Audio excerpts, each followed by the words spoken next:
Welcome to EquinEdge Live. I'm Scotty McKeever from Fort Lauderdale, Florida, and we've got a mandatory payout over at Gulfstream Park in the Big Six, starting in race number 5 of over $450,000. How are you, everybody?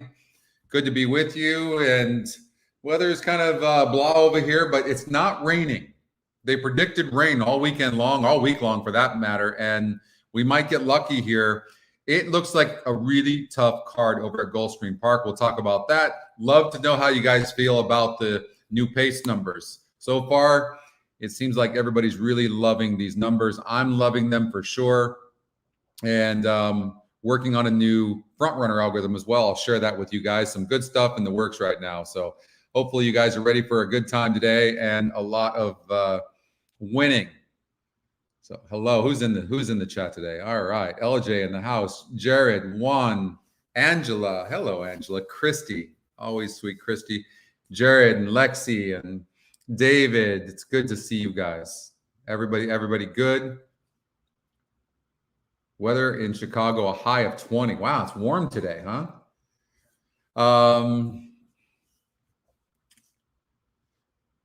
So, I'm testing an algorithm. We are testing an algorithm that pops up on my emails. And so I'll be following that. And the pace numbers are great, right? And anyways, so that it's popping. What it does is about 15 minutes before the race, it pops up horses that have a good chance of winning. I don't know what's popping up on my emails, but anyways, you'll probably see it come through. If not, I've got my cell phone here. They're popping up there. And then I'll tell you who those are. And last week we crushed. They were doing so good last week. So, hey, Clint. Yeah, so -2 degrees in the UK. So, David, no complaining, okay? No complaining. I'm actually going to Spain in December, and it's supposed to be freezing over there this time of year, going to Galicia. So I'm looking forward to that. First time in Spain. First time in Europe, for that matter. So I'm brushing up on my Spanish right now. Brady and Mike crushed. I heard that, Lexi.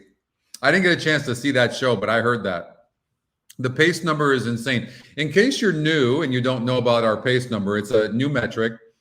And what it predicts is the top number predicts who's going to be on or in second position at the first call. And in most horse races, there's 4 calls. And some would say, well, who's going to finish? Who's going to be second call?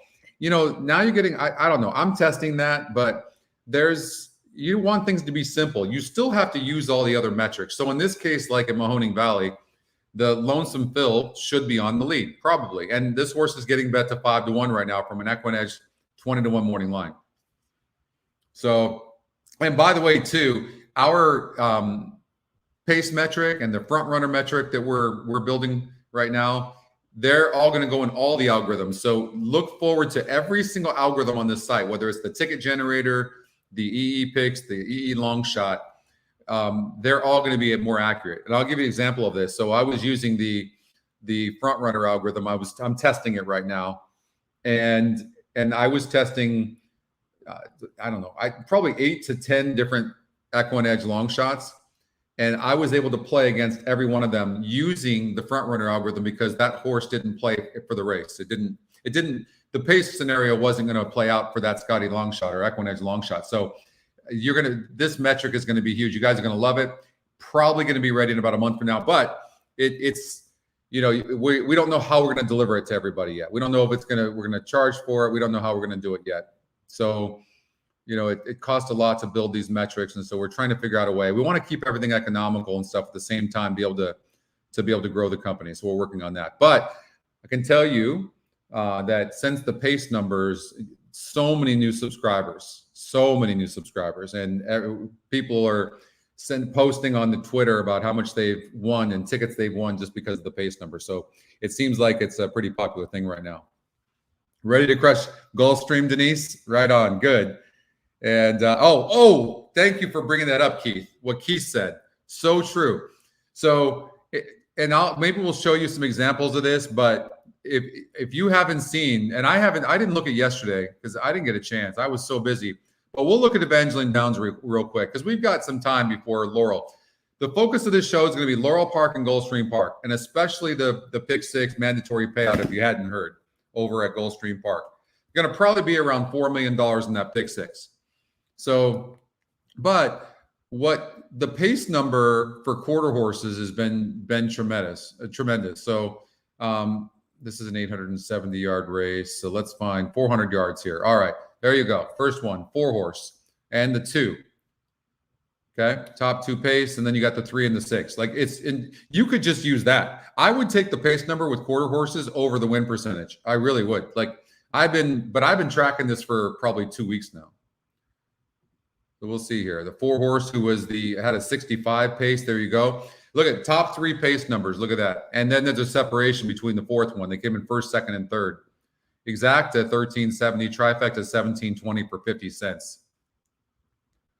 Oh, Jared, me too. Oh, me too. The pace number. And then the front runner algorithm is going to be amazing. I'll explain the front runner algorithm to some of you that don't know what I'm talking about. Let's see here. Here you go. So there's a separation. Look at this. How about this? Top 3 pace numbers. And there's a separation down to the 6. 854.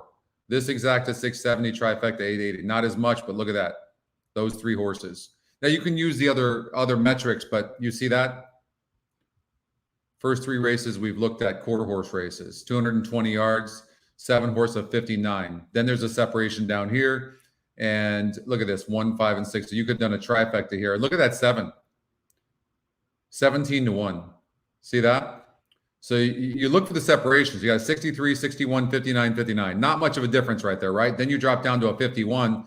And then look at 6%, 2%, and 1%. You could have just gone like this. And you could have done an exacta box or trifecta box with those horses, and this is what you would have made.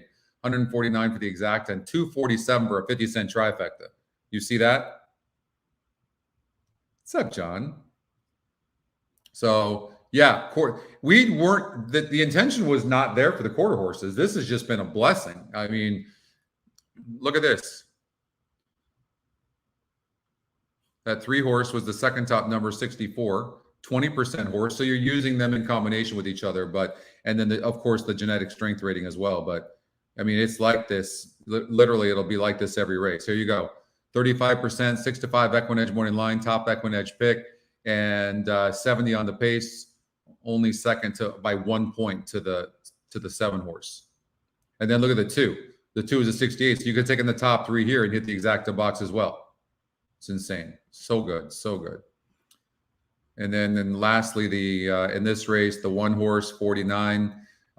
These numbers are quite close to each other, right? So the only thing I probably would have done here automatically is get rid of the 10, and he got second. But you can see that's pretty darn good. All right, Tony Battaglia in the house. Let's make some monies. All right. Hopefully you're going to hang around this time. The ticket generator for the win percentage will be updated to include the newer algorithms. Probably in the next month or 2, Patrick. Probably.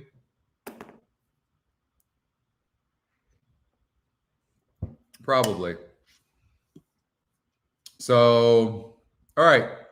Again, the focus of the show is going to be Laurel Park, and I'm pumped. I'm ready to go. I tell you one thing. Ever since these pace numbers, I have not had a losing day. Not a losing day. Not one. Good. We want you to hang around for a long time. Tony in the house. Okay. So Laurel Park. Okay, I got to get these. Hold on. Bear with me 1 second. I have to get the videos up here. I forgot to do that. Bad, Scott. Bad, Scott. Let's see here.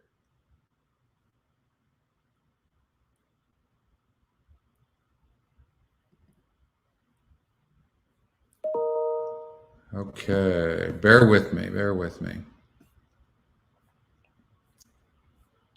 I've got to get the portal, which allows us. Big shout out to the Stronach group and Jack for allowing us to, and RCN for allowing us to show these races to you guys. This is not the norm.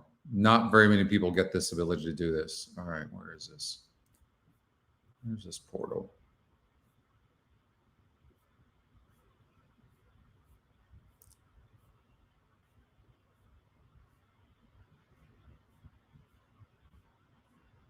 Okay.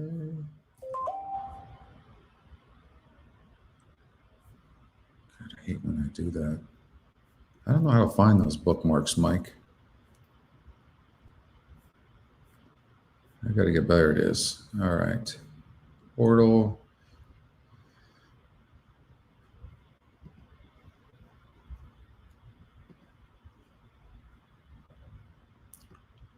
All right.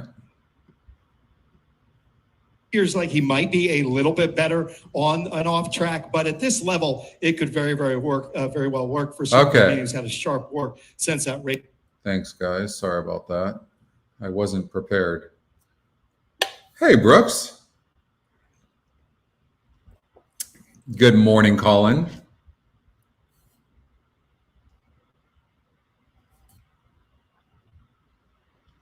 So much. Hey, Bill. Yeah, a lot can happen for sure. It can happen in the in quarter horses, but you know, some would argue that a lot can happen during the course of a long distance race as well, right? What's up, Mike?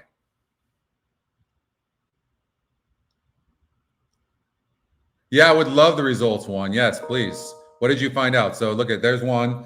I did some testing on the pace number, 200 races. What did you come up with? Alan in the house.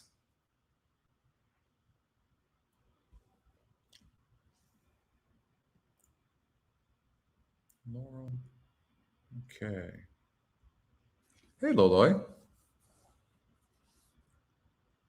It's going to be fun today. I'm looking forward to it. Over at Mahoning Valley, okay, I'm going to tell you that, you know, I have a CAW, right? It's not that, well, inside my house, it's cold. I've got it like 69 degrees in here. So I got a nice sweatshirt and pockets, and I'm just comfortable. I know. It's really not that great outside either. It's about 75 degrees. It's not that great. The 8 horse popped up, Jamaican Magic, but I can veto the bet. So, and I vetoed the bet, but you never know. So I did want to give that to you guys.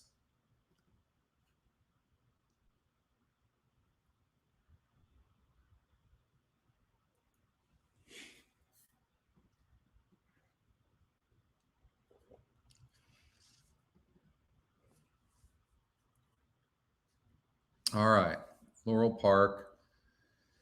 So I did briefly look at this race, and I think for sure just do a 210 exacta box for sure, because I'm seeing that there's some, look at the pace, 63, 63, 61, 59, right?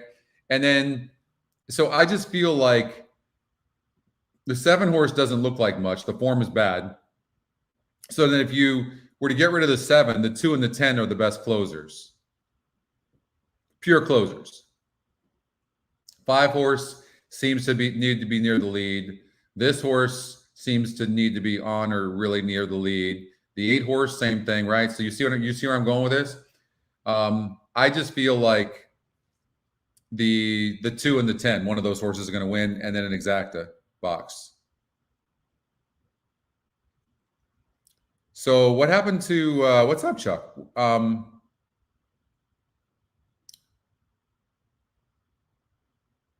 So Juan did some testing, but we haven't heard from Juan. It's one simple rule.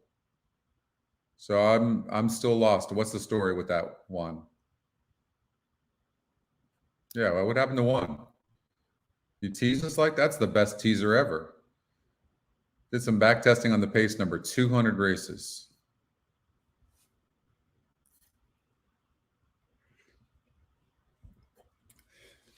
So the statistics we're 67% with first-time starters predicting who's going to be on the lead or second. And every race, it's just right there. So you can see that. So, and we ran thousands and thousands of races over the last few years. So we already know the accuracy of it, but I'm curious. Drum roll for Juan, exactly. The 2 horse at Aqueduct. Let's see here.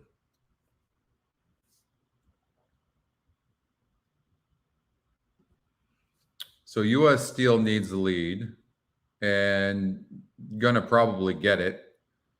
The problem for the 7 horse is it needs to be near the lead as well. So they're going to be going very, very fast. These horses don't seem very good. And then the 2 horse can close. 10 points better than the next highest. No ties. Single that horse and win.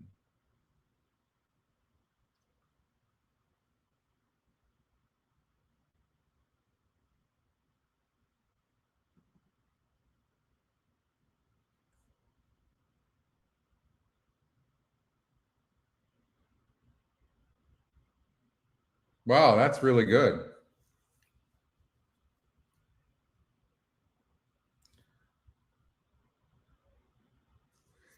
That's awful. That's really nice of you to share, Juan.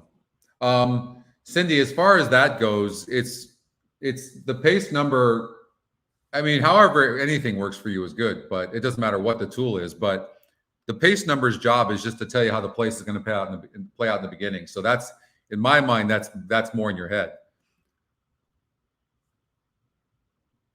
As far as the 2 goes here, Cousin Andrew.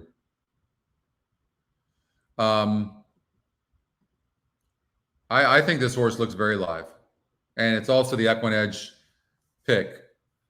I would worry about the 7 horse here a lot, yeah, in a negative way. In a negative way. King James seems very, very live here. Very, very live. And I don't usually like wide posts like this here, but at Aqueduct, I think it's okay. And the horse, I think the horse could get a decent trip. The 8 horse seems a little light on class, but that wasn't a bad race on 10:23. That horse was wide, but this one really had bigger trouble coming out of that same race. And the 8's dead on the board. So as far as the 6 horse goes, it's going to be well far back, and it's dead on the board as well. It comes out of that race. It broke slow last time out, and that horse did not run bad, to be honest with you. And there's some pace in here. I like 2-6-11. I'd probably do like a 2-6-11 exacta box. Right? Something like that.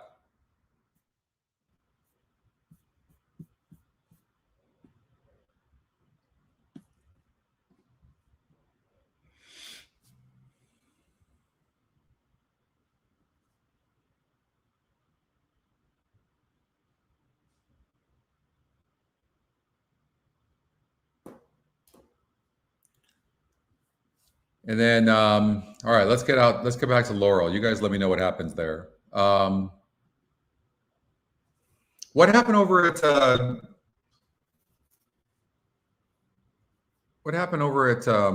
Mahoning Valley in that race number 1?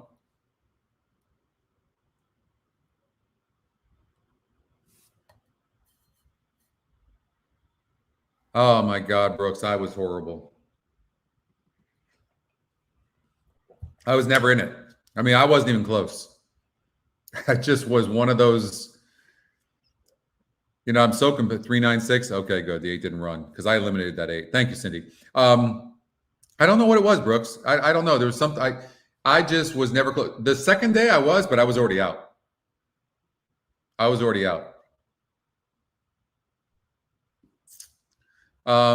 Here at Laurel, like I said, I like the 2 and the 10.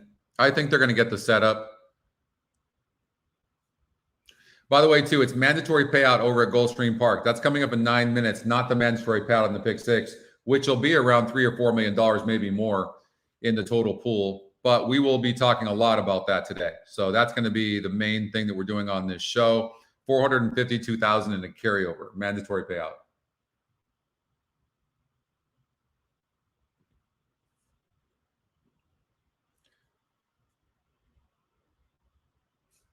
Don't you hate that? Gotta hate that. So the 3 was the EquinEdge long shot. No, not in that race. I'm sorry. Let's see here. So it came in 396. So okay, so I read that right. So the only reason I was able to eliminate this horse is because of the pace. I really didn't feel like the pace played out well for this horse, and I thought it was going to be a pure closer or it was going to be speed. And Well, this 9-horse actually ran good. And look, the top win percentage was only 21%. That was the 3, lukewarm. I love looking back at these races too, because I learn.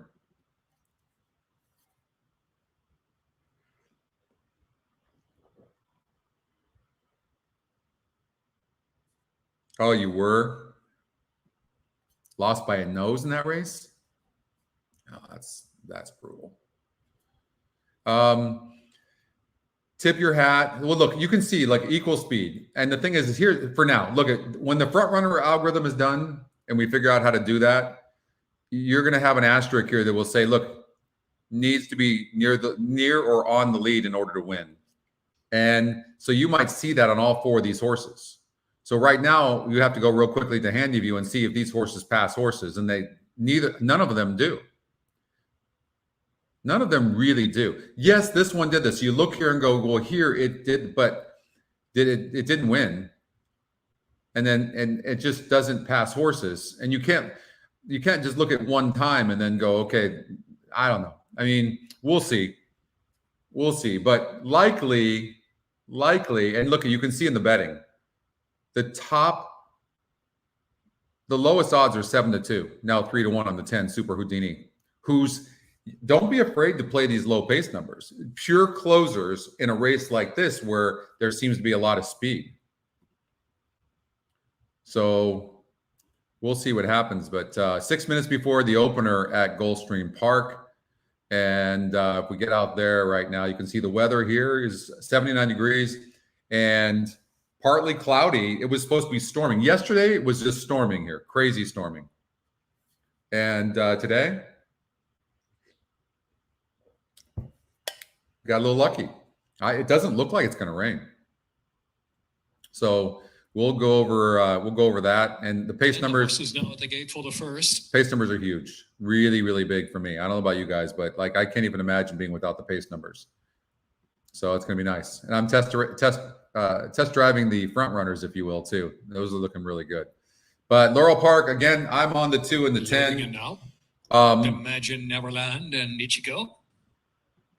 8 Rebel Victory. I mean, there's not much speed in here, and the speed that is in here, it seems to be equal. So we'll see what happens in here. So tip your hat to that. All right, let's get out to Laurel Park for the opener here. Rebel Maryland Victory. Jockey Club, Pit 5 pool 27,134 so far, and track is listed as fast. The turf course is listed as good. Let's have a good time today on the show and win some money. Good luck, you guys.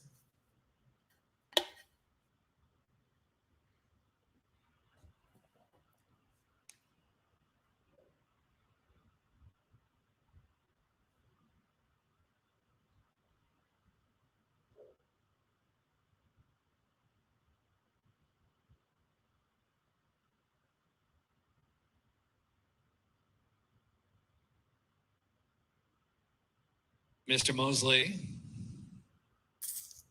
transfer the funds. It's Mr. Mosley, Super Houdini, 2 back.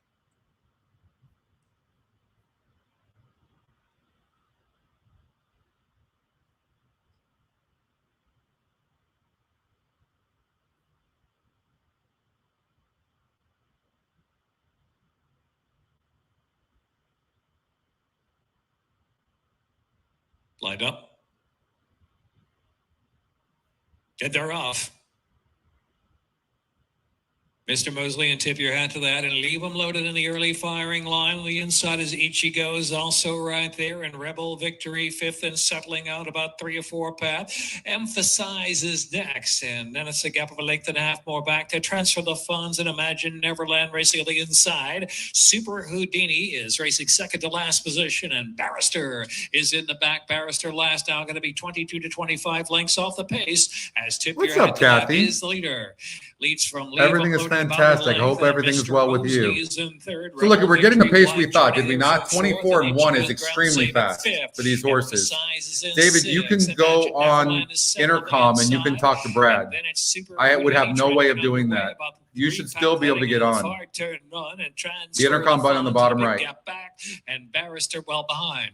Heading into the 5 turn with 4 furlongs 48 left to and go. 4. Let's tip your hat to that. Leader 2.5 from Mr. Mosley in second. Two's got horse, but just having a horrific trip. Itchy goes third. And the 10's not running Rebel Victory is in at all. 4th position as they round that turn. And followed by Emphasize is next. After That's that a is disappointing Transfer effort from the of 10. Funds And the 2 was probably Still best about in the 15 race. to close in, top of the Really stretch, did not have a tip good your trip. hat to that, racing to the quarter pole. 9 is 5 or 6 trying, length really advantage hard from trier, Mr. but Mosley and Itchy running Go with its head up. into the inside in 3rd, and Rebel Victory is in 4th, and they're into the stretch. Furlong and a half left to run. Tip your hat to that. In front by 6 lengths and a gang of 4. So 3's going to win the race. From between horses, 2's most likely going to get second. Mr. Mosley, Itchy Go down to the inside, and Rebel Victory. Here's Tip your hat to that. Well clear by 6 at the finish from Emphasize. Second, Mr. Mosley and Super Houdini in the show photo. Maybe Super Houdini then. Rebel Victory. So the horse got the lead. Tip your hat. I mean, you could look at that and go, has a really good GSR, has a good pace number, win percentage, EquinEdge second pick. You got the 3. You got that 3? What are we talking about? The 2 had a horrible trip. Came in 3-6 over to Aqueduct, huh?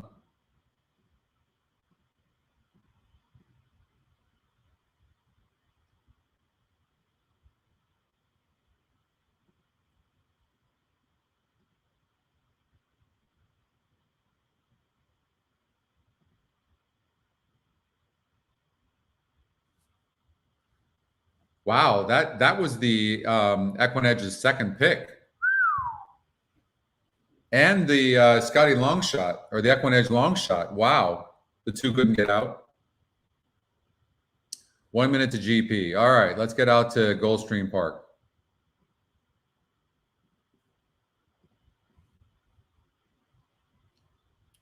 There is obviously, you can see zero pace in here. I mean, none. And you know, when you have horses that have so many races like this, you can pretty much count that the system is accurate in all fronts. As far as the SOR goes, it looks like the 7 horse has been facing the toughest horses. GSR is okay for this level. From the Saturday opener, this is your last chance for the early pick 5. Less than 1, the early pick 5 pool already surged well over the 6-figure mark and climbing. Last chance. Wow, nice one, Saturday Jared. opener. What's up, Boulder? Yeah, the 6 horse. And it came in, yeah, the 6 horse ran good, right? We talked about a closure in that race. I said the 6, right? Yeah.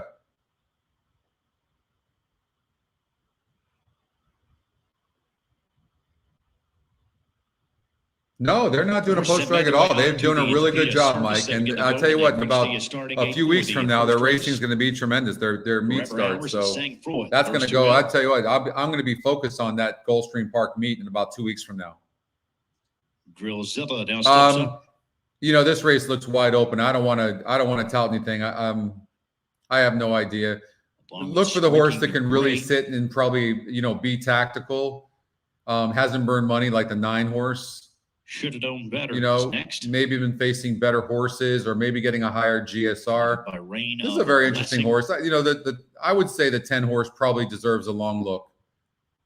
Undercover Outlaw steps in. Has tactical speed. Just 2 left on the outside. Driving Wind is first.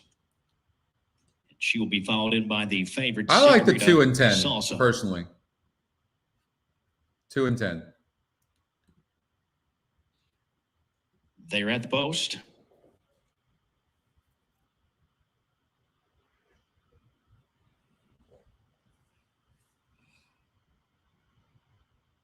Seven horses acting up. That's a nice exacta. Nice. Way to go, Jared.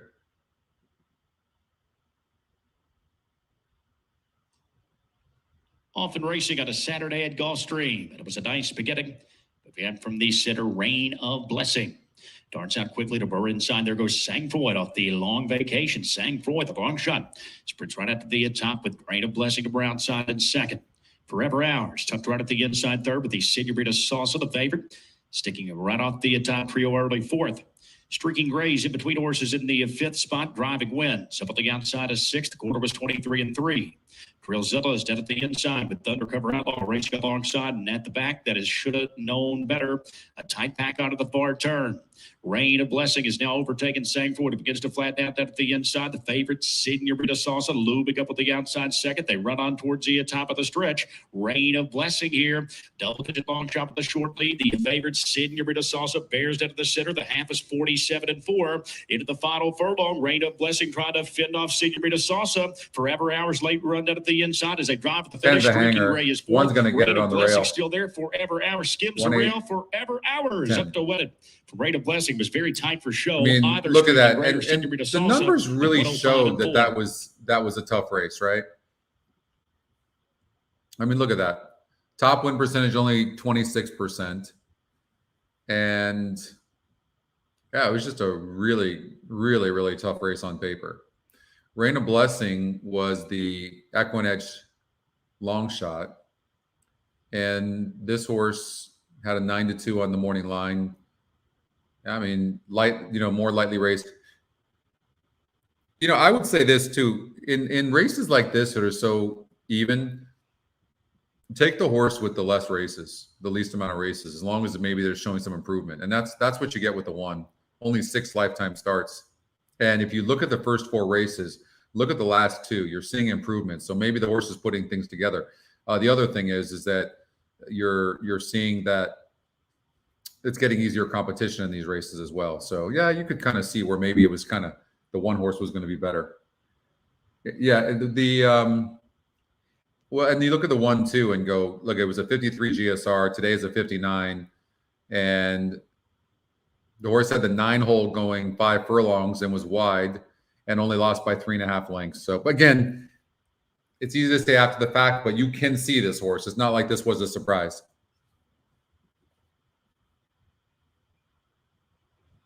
All right. I feel good today. I feel like I've been seeing things really good. The pace numbers have really been helping me a lot. We've got Woodbine. Let's do this. Let's go over, since we have a little bit of time before Laurel Park race number 2. How about we look at the pick 6 over? We just start looking at it a little bit at a time. We start looking at the pick 6 over at Gulfstream Park. So I did the In the Money podcast with Ryan Flanders and Peter Fornatail this morning. And so we went over this. So you're going to see a lot of, some notes on some of these horses. Let's see here. So preliminarily, I came up with a $288 ticket. Now, obviously, for most people, that's going to be way too hard. Oh, thank you, Juan. Thank you so much.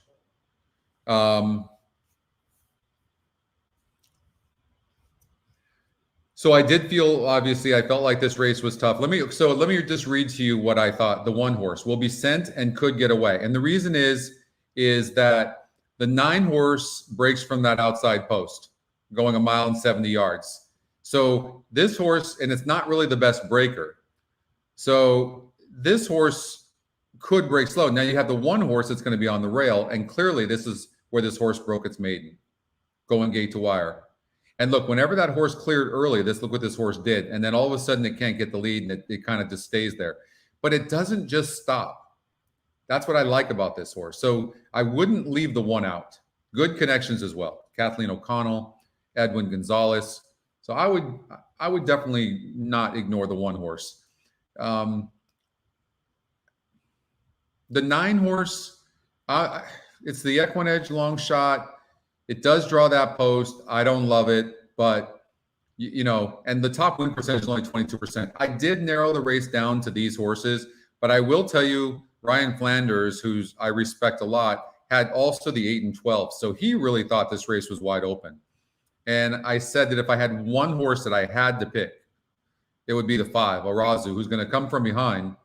No doubt about it. But I just think that there's I think these horses are going to stop. I don't know that anybody really wants to win in here. The 3 horse was claimed out of its last race and goes to Juan Avila Jaramillo. They're 27%. And this horse won by 7 1/4 lengths, but beat an easier group breaking its maiden, but beat him up bad. So, and it's the top win, a lukewarm, second top win percentage. So, right. So, yeah, it's just a really tough race. Quiet Strength is the EquinEdge top pick. I don't love the post, and the horse doesn't have any speed, and so it's going to lose that ground. So I'm, but I respect obviously that algorithm. So Flying Back, I also thought deserved a look. This horse did not run bad, and if you look at the GSR for synthetic, first time on synthetic, and it's not bad. It's a 60.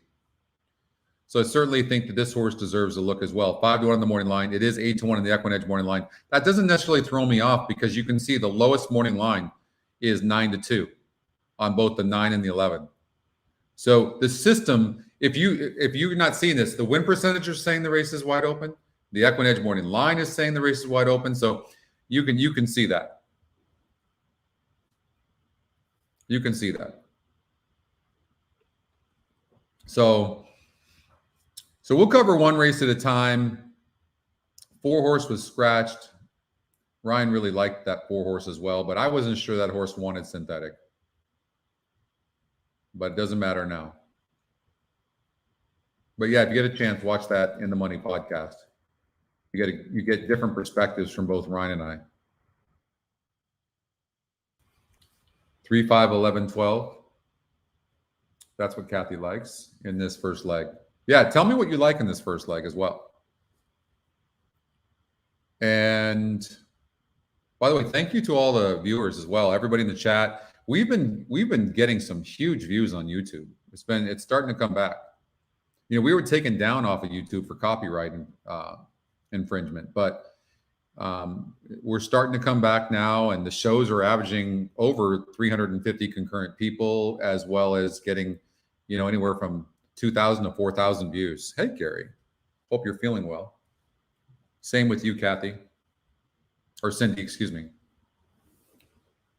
Where'd Kathy come from? Hey, Alex.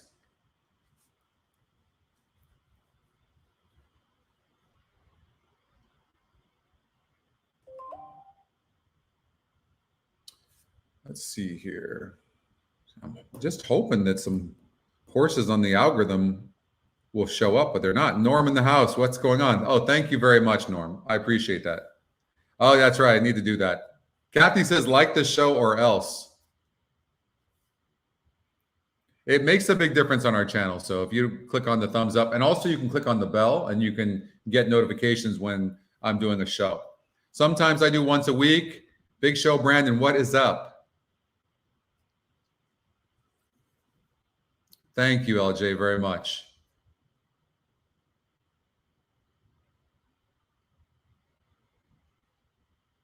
Aldo in the house. What up, Aldo?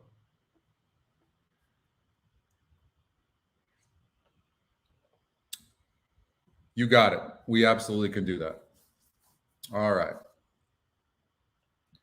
So we've got Gulfstream Park race number 2 coming up in 16 minutes. All right. So that's kind of covering race number 5. That's the opener and the mandatory payout. So if you hadn't heard,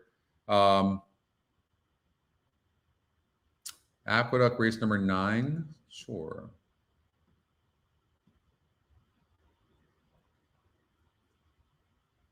All right. Let's see what we got here.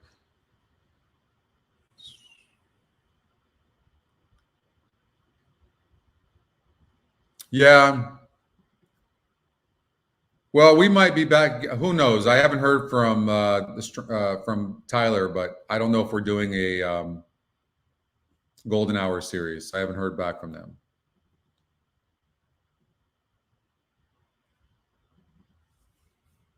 Wow, it's a wide open race, isn't it, Bill?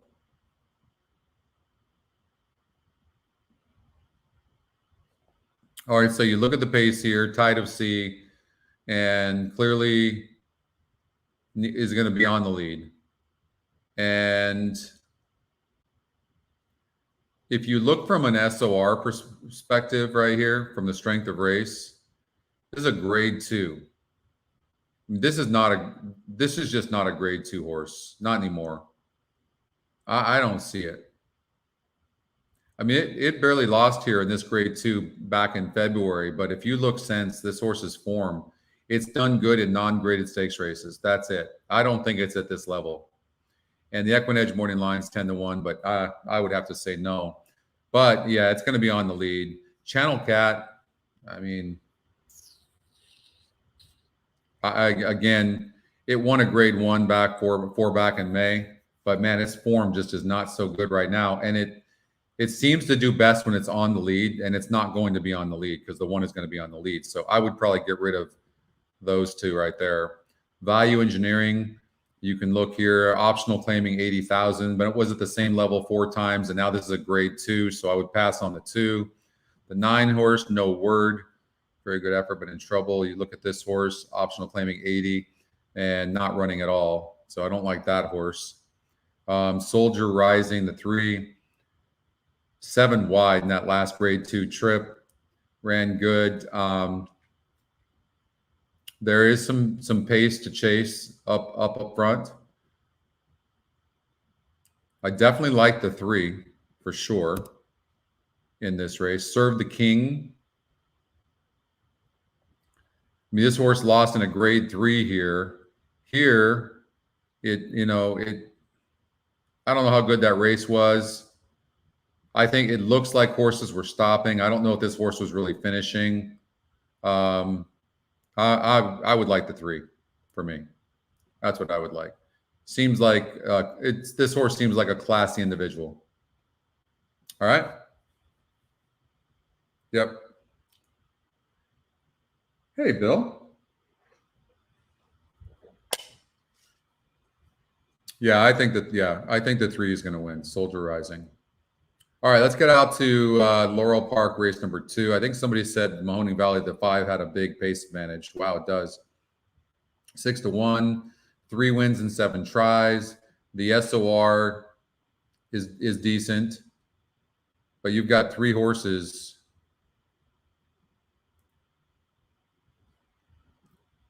This guy's burned money.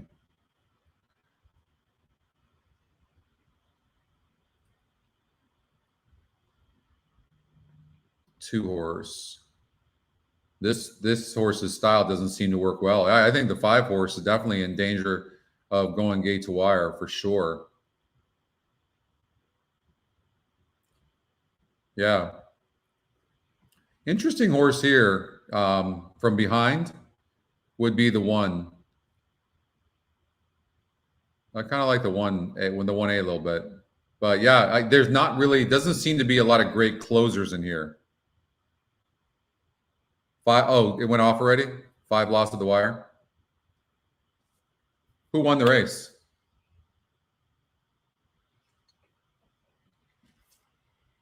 Oh, sorry, Brandon. Yeah, you got it. We're going to do that.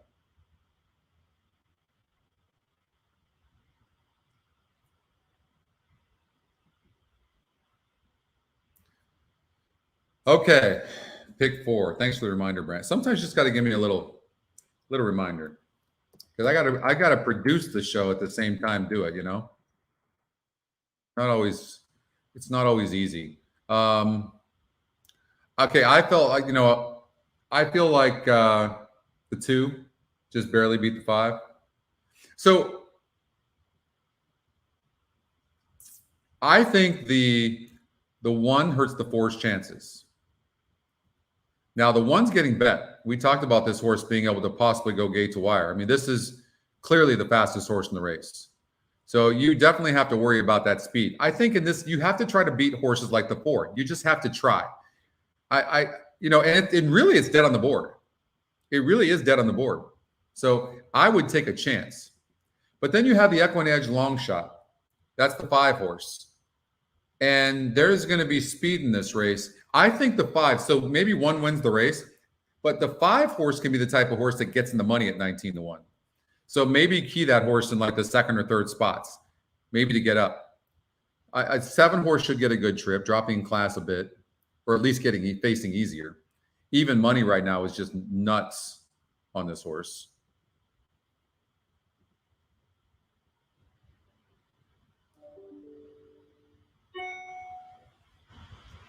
Oh, only because I've made some changes already. I've eliminated horses and things like that. That's all. That's all that happened, Brandon. So if we were all equal and no changes and we did the same thing, it would pop up the same.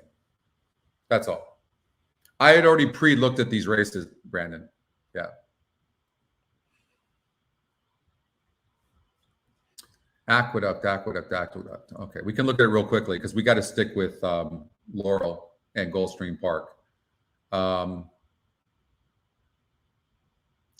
at Aqueduct, 1 horse Big Mountain is facing tougher competition, cuts back in distance. It doesn't really look like this horse can rate. And the 7 horse needs lead. So the 1 horse hurts the 7's chances, and the 7 is 5-2. So I probably go like this. And now I'm really looking for a closer. This horse needs to be near the pace. This is not going to set up well for the 2. And so now I'm looking at a high win percentage closer, and it's like that's the 4. So I would like the 4 horse.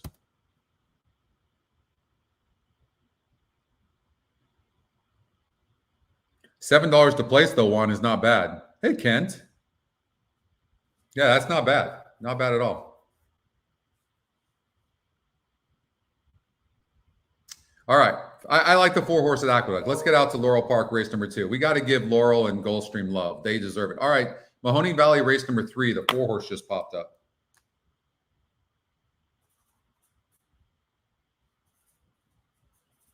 So we'll look at that as well. All right. If I forget, let me know. But we really want to give love to the Stronach group because you know what? They've opened up and they've shared and said, hey, you know what? We see what you're doing and we want to give this to the people. And that deserves a lot of credit where there's just not it's just not like that in horse racing, unfortunately. So that love needs to be rewarded for sure. A lot of what happens in horse racing, I don't want to bore you, but people that it's all about the content, and they don't want to share their content because they want people to go to them directly. But I think that they're being closed-minded because if you share your content with people, people are still betting. Just because they're not going to your site does not mean they're not betting. And people are talking about your product and giving out your product, and so people are going to bet the product. So I think I don't agree with their take. Horse racing, in my mind, is just fucking backwards. Oops. Sorry. Slip of the tongue. Sorry, Mom. Sorry, kids. Bleep. Yes, there's some frustration in there. All right, Laurel Park, race number 2.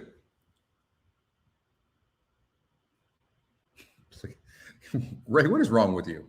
You're a militant brother, but I got nothing but love for you.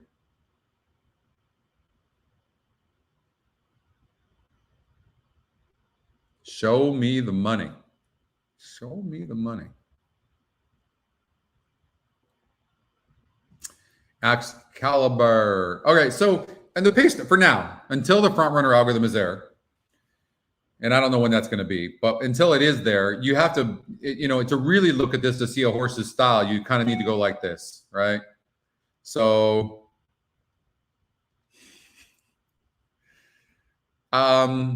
Alpha. So we know the 6 horse is going to most likely have the lead. And look what it did last time it got the lead. But you have to look now at the SOR. That was against a 40 group. It hasn't run a lick since. It's your guess is as good as mine as to what level this horse is at. This is a 48 SOR group. So if this horse gets a clear lead like it looks like he's going to get, can he go gate to wire? Certainly a possibility. And then what I do is I'll look at like the 7 horse who's the favorite and look and go, has this horse burned money? And look, I mean, this horse was the favorite here, but he did draw the rail and he dueled and lost. And then goes against a 44 group and doesn't run good. And then when you look at this horse's dirt record compared to its turf record, it's no bueno. So maybe a horse like the 6 could go gate to wire. And then you start looking at the realistic closers and make sure they have the class and make sure they like the distance. Make sure they like the dirt. This horse, look at you, seems to, do better when it's near the lead. Tapping for Glory. I like the 4. 4 looks good. I put a note here on the 4. Likely in the money. The 3 horse is a money burner. 7 horse, I don't know. Needs, if we can trust. 6 could go gate to wire.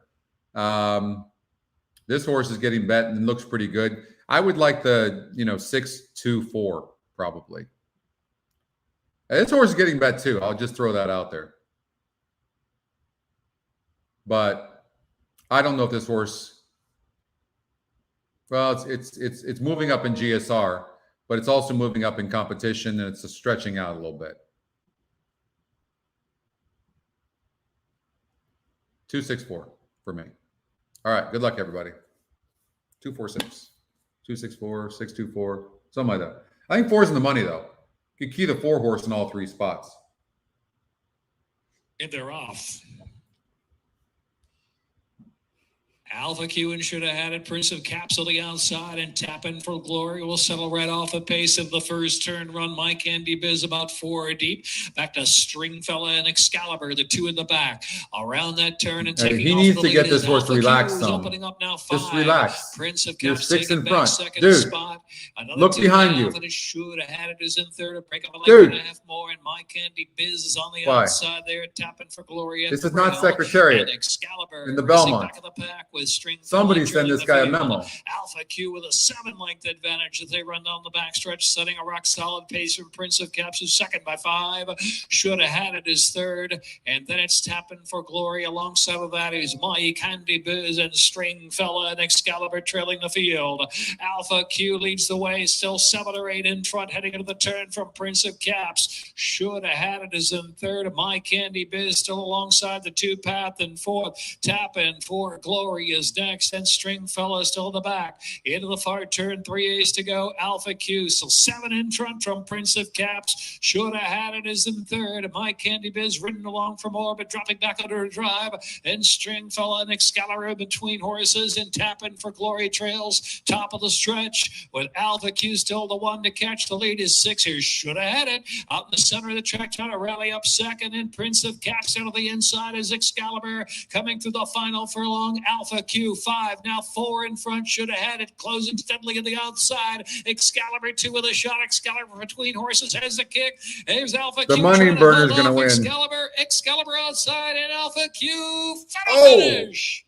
Excalibur and Alpha Q photo, and should have had it was third. Prince of Caps and then Stringfella. The jockey on the 6 completely messed that up. He doesn't have to be that far in front. He would have won that race for fun, honestly. Thank you, Mom. Ay, ay, ay. 26. You guys are all yes? You guys had this? Lead Alpha Q photos with Oh, my gosh. Excalibur. Photo sign is up. Minute 44.26. I think the 3 got it. I didn't like I don't think I said that. If I said the 3, that was a mistake, because I thought the 3 was a money burner. But maybe I did say 3. I don't know. See, the head bob's going to go to the 3 right here. You see that? So I'm pretty sure the 3 got it. I'm gonna call 3-6-2. We were close though. Unfortunately, the 6 horse, that guy, I mean, he just went, and no excuse for the 4. 4 had perfect. First, 6 Alpha Q second, number 2. And the jockey on the 6 just was really overzealous. Really overzealous. And let's see here. Let's see what happened here. Who's the jockey? Butterfly. B Butterfly. 9%. That's why he's 9. You're a 0% trainer. You put a 9% jockey on your horse, and you wonder why you're a 0% trainer, and you're still a 0% trainer. And I'm not trying to be an ass. It's just Like, that was just a ridiculous ride. You were on the best horse in the race. The horse had class, just needed the lead, and went too fast out front.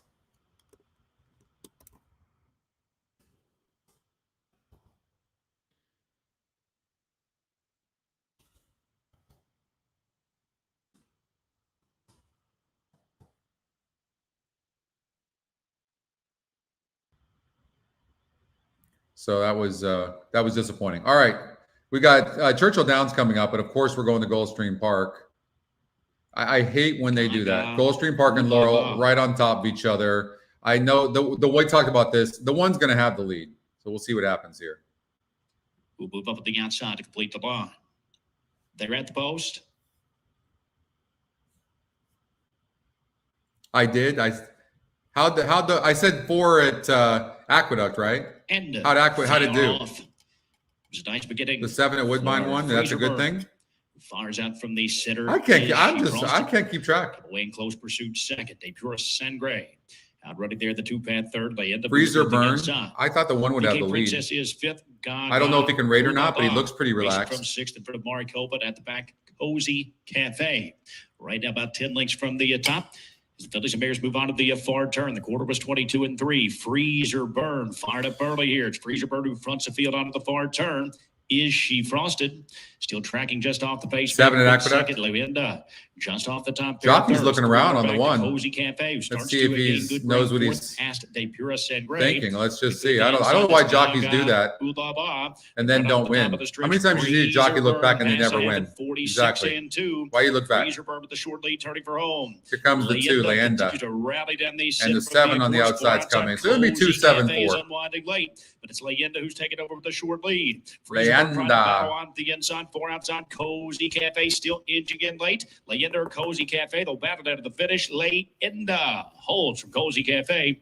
Freezer was there in third. Looked like Gaga Ulala moved too late to be fourth at 1-11-2. 1-11-2, says Gabe Pruitt. 5-1 on Leyenda.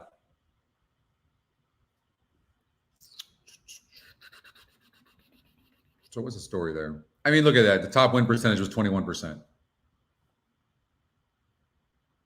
And feel like 2-5-7 from behind. How's that?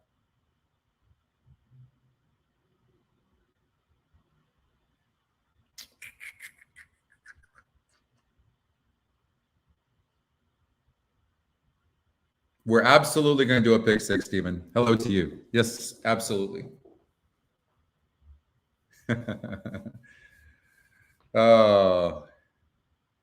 Golden Gate.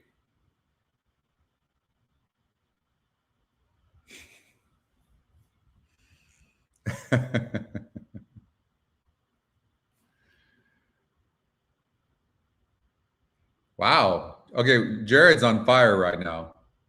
We're just going to listen to Jared.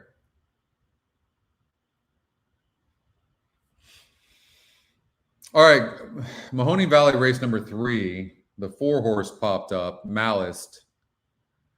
And let's take a look and see. This horse seemingly can rate. It's getting easier competition than what it had last time out. Now, these types of horses don't win very often. Back-to-back, I mean. But it is 17%. Ultra Rays is probably the horse to beat, no doubt about it. Horse is somewhat tactical. The 3 miss over here is going to most likely have the lead. But also, you can see the horse was losing ground. So here's how you can look at a horse like that. Yes, it's the fastest pace number, but it was a 42 group going 6 furlongs, had an easy lead, and barely hung on. So it wouldn't be the type of horse I would like. But what it can do is affect some of these other horses that seem to need the lead. And as an example, that would be the 5-horse who's dead on the board from a 3-1 morning line. So I wouldn't like the 3 or the 5. That leaves us with Malice, who's tactical and gets first run at them. So you could just go horse by horse by horse by elimination. So I let go of the 3 and 5, and then bam, it leaves me with the 4 Malice. So I think Malice deserves a look. Hector Barrios is aboard off the 6-horse, and the 6-horse didn't run last time out. Also seems to need to be near the lead as well and not going to get it. So I wouldn't like the 6. Carmen, Ohio seems to need to be near the lead as well. Is getting bet.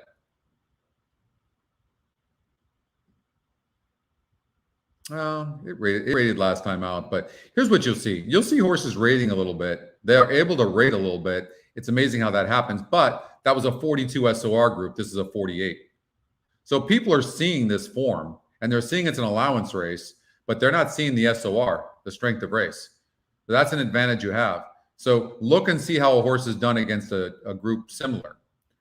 And when you look at that, it's able to rate a bit. And it is EquinEdge's second pick. So it's not, you're crushing, Jared.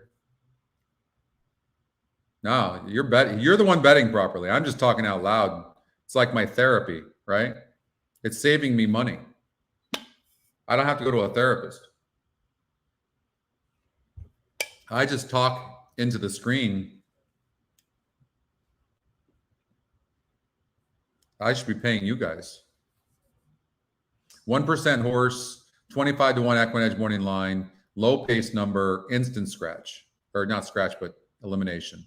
And don't forget, when you eliminate horses, the ticket generator can't use the horse. Okay. And you have a horse with no speed, 4% is 4 to 1 right now. Now, there seems to be some pace in here, some cheap pace. So you could see a horse like this come from behind, no doubt. It showed speed going longer and now is cutting back. But in 3 tries going 6 furlongs, the horse has not run very good. And the EquinEdge morning line is 9 to 1. So this horse is getting unusually bet. I look at the changes now just to see why, and I don't see it. So I would probably eliminate that horse as well. The one horse is EquinEdge's long shot, and the form looks terrible. What happened last time out? Sometimes it's just a matter of the pace does not play out well for you. In this case here, there's some pace. I think the EquinEdge long shot deserves a long look. You could do an exacta box 1489. You need a Dr. Phil hug. Just call me Dr. Phil for the rest of the show, please. Or Dr. Scott, either one. I think I prefer Dr. Phil. But anyways, Mahoning Valley, the 4-horse Malice popped up as a horse that has a big look. So I didn't veto it because I think it's got a shot. I think it's getting first run. It's going to get first run on those front runners. So it'll be sitting in the garden spot and certainly can sit and has the class. So 9 to 2 currently on this horse. And the only thing I don't like that it's 7 to 1 on the EquinEdge morning line compared to 7 to 2 on the odds makers. But it just could mean we're more accurate. And the race does look wide open on paper.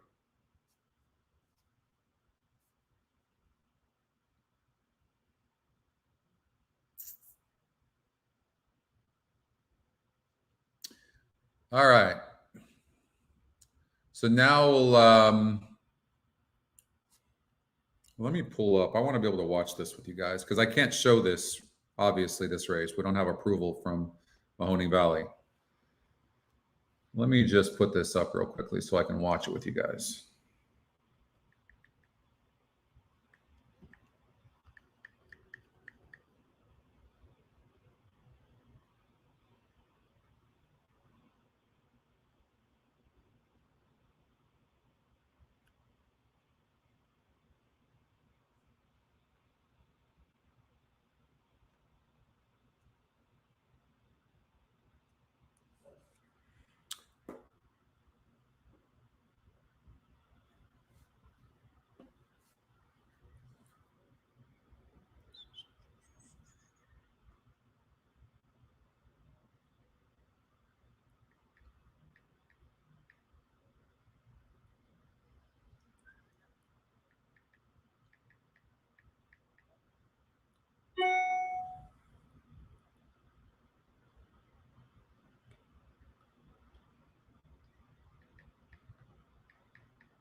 Miera, it's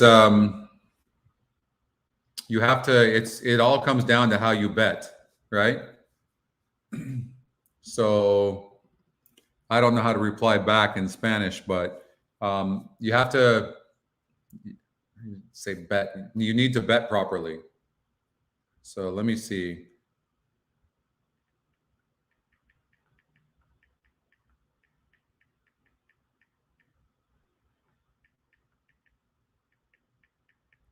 Let's see if I can do this. Necesitas apostar correctamente. Okay. Mierda. How long has this been going on? You have to trust in the process. Absolutely. All right. So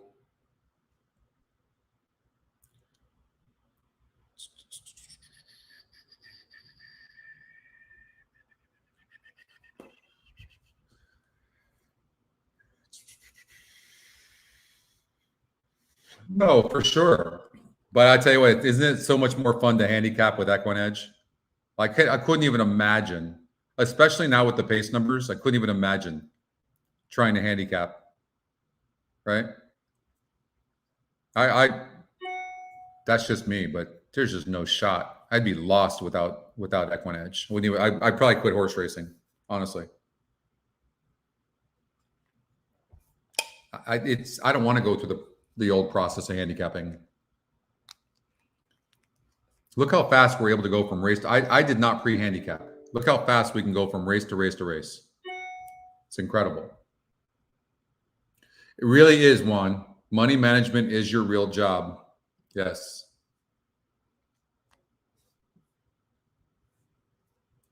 They do, right? They seem like a tape cassette. It's true. I just figured there were more people out there like me that felt that way. And I thought, you know what? Let's do this. God, little did I know what I was getting myself into. You can, like, once you get like halfway up, you can't stop. So you better have some deep pockets, I can tell you that.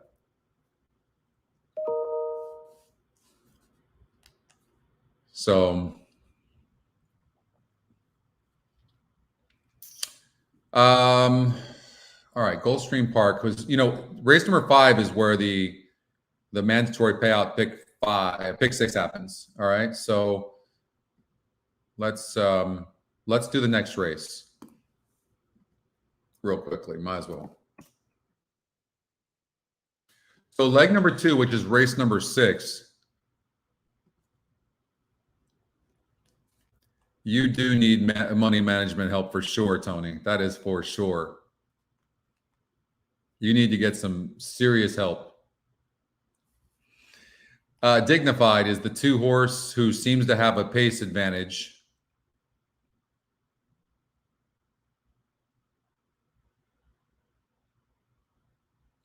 Wow, Juan. Thank you for doing that. But you know what? It's so cool, though. To see that people are responding like that. I have seen so many people since the pace number especially sign up. That is so cool. Thank you for that very much. That means a lot, really. We truly believe that when you use this thing and use it for a while, like, I don't know how you don't, and how you can be without it. And we're trying to do whatever we can to make sure we keep costs down. We really are trying. We really are trying. But we're also running a company and trying to be profitable. You logged into, that's really a nice find. You had money in there. Maybe you should just take it out. Maybe you should just take it out now. Or just pick a number and just bet it. Or maybe bet the 4 horse. They're about to take off over at Mahoning Valley. I'm sure you guys are watching it. We're all rooting for the 4 horse. I guess we didn't cover much yet of this race number 6. We do need to cover, though, that mandatory payout. And I was hoping really the 4 would sit a little bit closer, but it's sitting there. It's not. The jockey's not really being asked, but it looked like he broke a little bit slow. But we talked about there being a lot of pace on the lead. The 9 horse could rate a little. The 9, Carmen, Ohio, very dead on the board. And the 4 horse, I just don't look at the jockey's just been pulled. That's really unfortunate. You got to put a note on that horse. I mean, this jockey is just killing this 4 horse. Absolutely killing it. Believe me when I tell you, look at the horse. Look at how much, again, checking up. That's like 6 times that damn 4 is checked up. Still checking up. Take the rail, you moron. I mean, how much best was this for?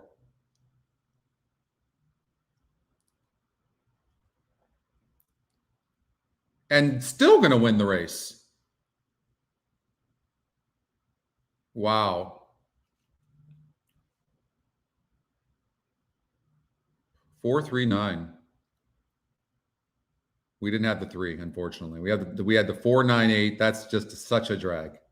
But that 4 did no. What did you guys bet on this horse? What the heck?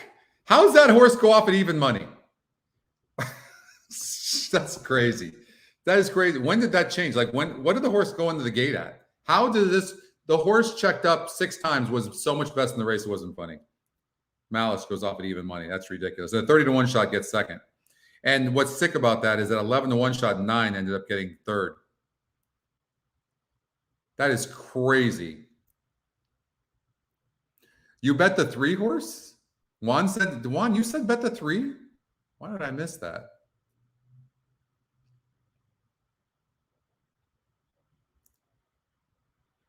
Oh, you did.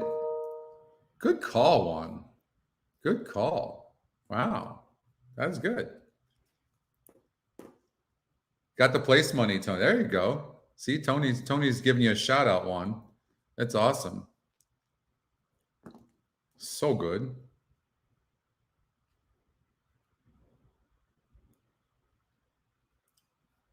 So good. Juan's on fire today. Juan and Jared. Justin, I think there's a free trial. You have to go to the intercom, right? You know, down here in the bottom over here. You can click on that and you go there and you can just talk to Brad. I think we have a week free though. It's ending soon. So, but I think we do.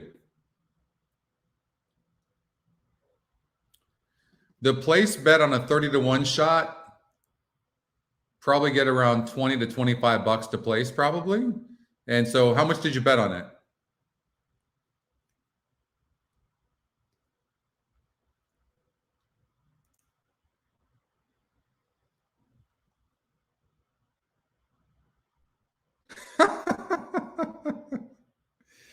You're not nice. The 4-1 at Mahoning Valley. Yeah, see? I gave out the winner.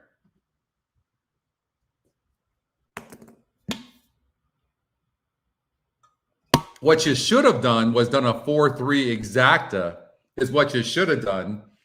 And that's disappointing place number, $15. But the exacta, $67 for $2. That's a disappointing exacta as well. Thank you, Angela, for $20 to place. All right, you got 150 bucks back. It's not bad.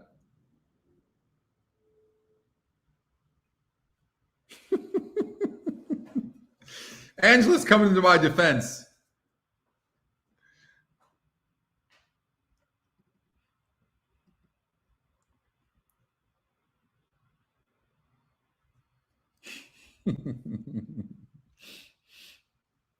All right. So it looks like we have a lot of, yeah, the pools are smaller for sure. That's what it is, Nick. 100%.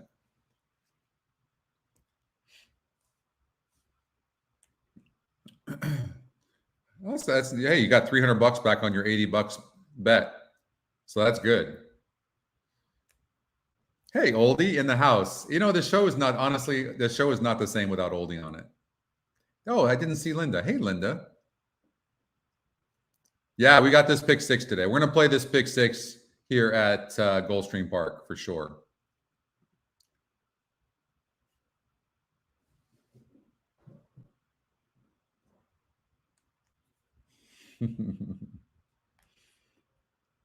All right, what do we got here? Laurel Park. And you can see everybody's taking the one horse. Naomi is taking the one. Keith, the Racing Biz, the Morning Line's the one. Callie, Francois. Tim, though, is taking these 6. All right, let's take a look. The one horse is a second-time starter who won easily first time out against a 36 group, 16,000 claimer. This is $25,000. And these are winners. The horse did break 9th from the 2-hole for Brittany Russell. All right.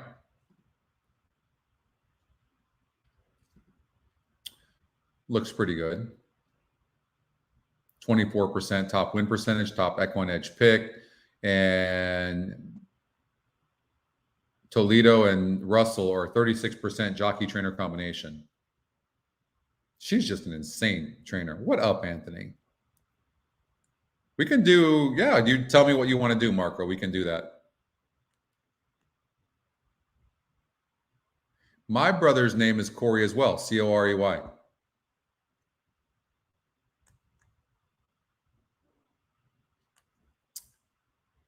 Mandatory payout today.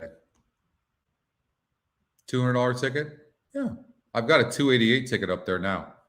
I'll show that to you. Kind of like it, actually. But I do think there's a potential couple of singles, and I'll give that to you guys. Oh, is it happy birthday, Corey? Oh, and my brother spells it like that as well.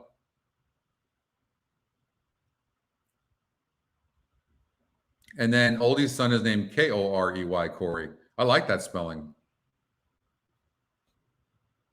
I like that. All right, let's look at this thing.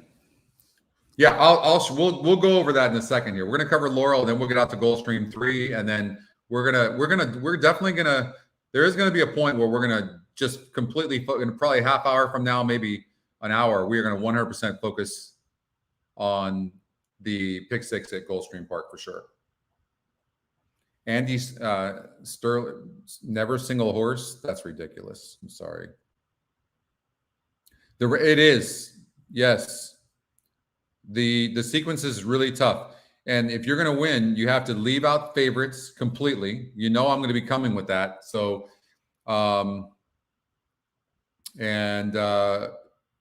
yeah, so I'm definitely coming with that.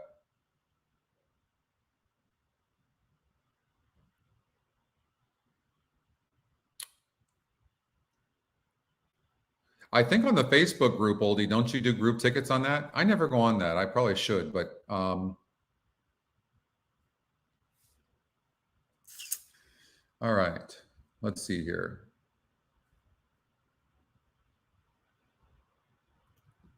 So the 2 horse seems to need the lead, and there's some other speed in here, and the 5 does as well, right? So, and they're both low win percentages. So you could probably go like this fairly easily and just assume that they're going to stop. Right? There was really nothing else that was leading us towards that. There's not really a big advantage on the GSR here. So now you're looking at the 6. We're just going to go down each one. This horse, this horse did close here against a 64 group. This is a 56 group.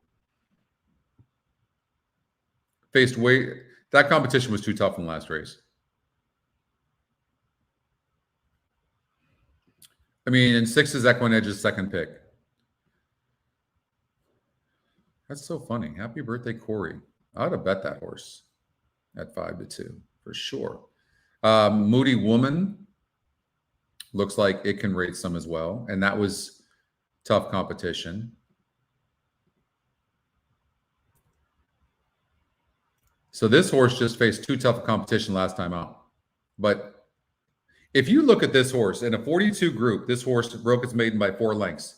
If you wouldn't have seen this second race, okay? If you wouldn't have seen this past race, how is it any different than this right here? This was a 36 group, okay? Won by 4 3/4 lengths. Do you see my point? 16,000 claimer, right? You see what I mean? And then you look here at this. Pretend this race isn't here. This 8 looks better than what the 1 looks, right? You see that? So this is where you got to be careful about getting thrown off.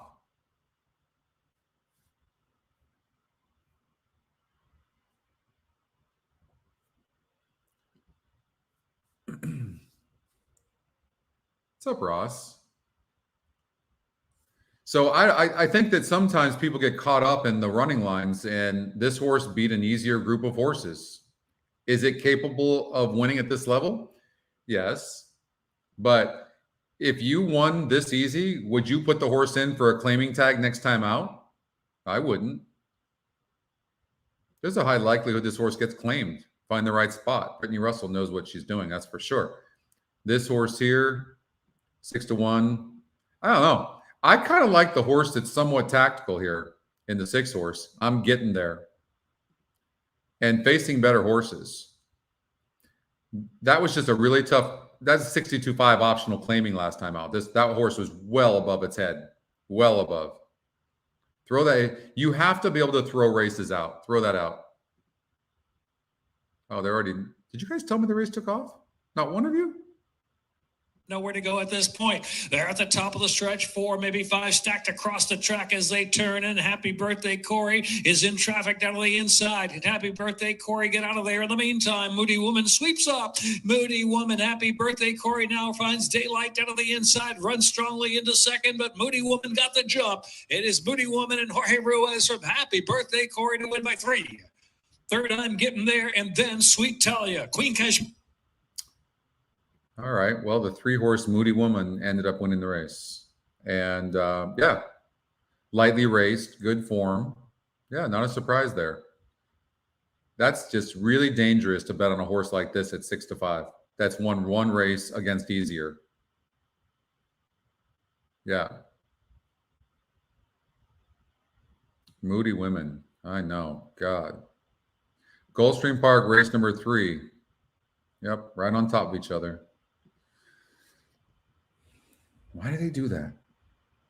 Why do they do that? Why do they do that? Black Silk seems to have a big-time pace advantage. Can this horse go gate to wire? Maybe. 6 furlongs. The GSR drops. This horse just might be a specialist going short. I'm going to suggest this horse is probably going to stop, and this first-time starter is really getting bet. Mount Sinai.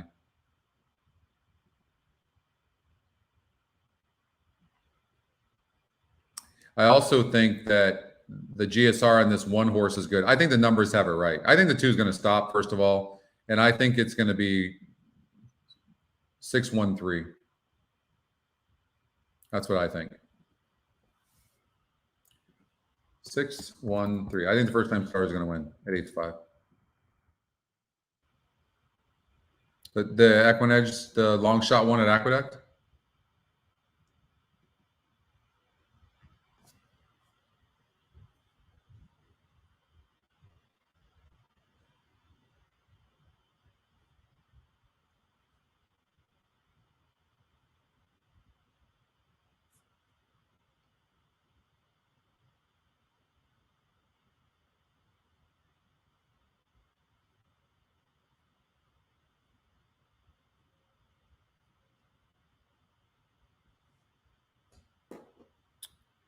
All right. The horses are making their way towards the starting gate. It's now post time. This afternoon's 3rd race. This is your last chance to wager on race 3. I don't know what it is over at Woodbine, but because statistically, these front runners are supposed to run very well, but they've not been winning, especially sprinting. So I've just noticed that, horses that are able to rate some have been doing really well. Like middle of the ground horses like the 1. Very interesting horse. Orbaline.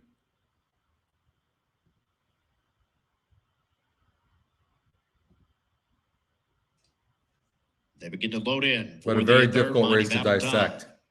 What up, Brother Tony? Steps in first with Adios Dixie. All right, let's get out. We've got Gulfstream Park, race number 3. I'm on the first-time starter, the 6 horse.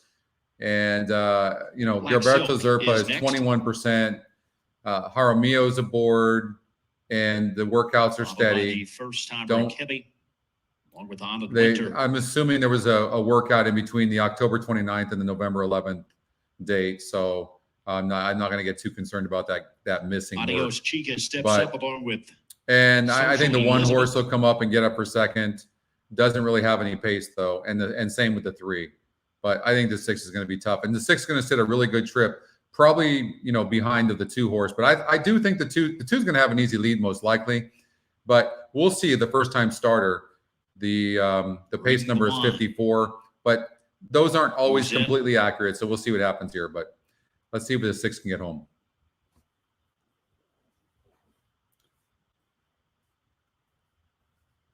193 it would. Oh, nice, Tony. How are you liking the pace number? Didn't we say the 1 over at Woodbine? I could have sworn we said the 1.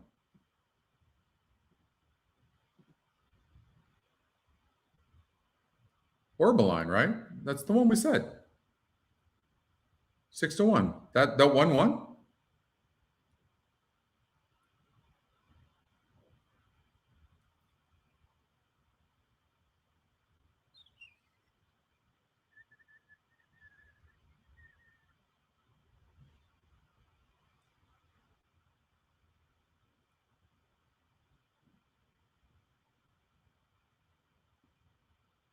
I don't know. Anybody know what happened at Woodbine?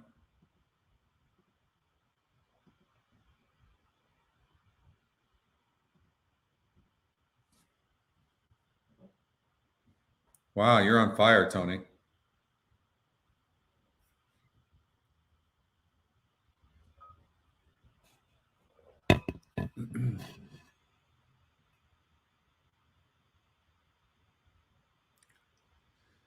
You like Black Silk one? I mean, maybe it's 12-1 right now. I don't like what it did 2 back. It just stopped with an easy lead. I mean, I don't like horses like that. The pace number is tremendous, but I think the horse is going to stop. Easy lead and all.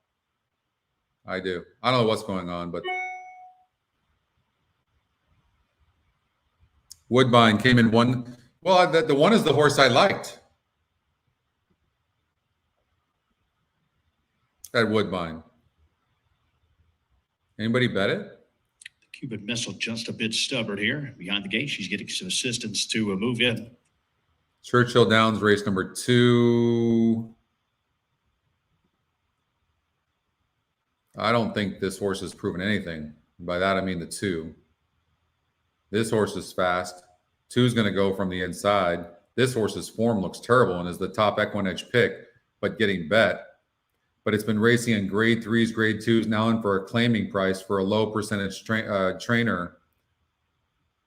I mean, that's a tough-ass race there. I would probably like a horse.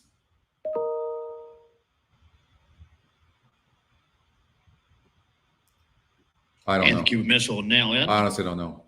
Should be followed by Hotline to Heaven.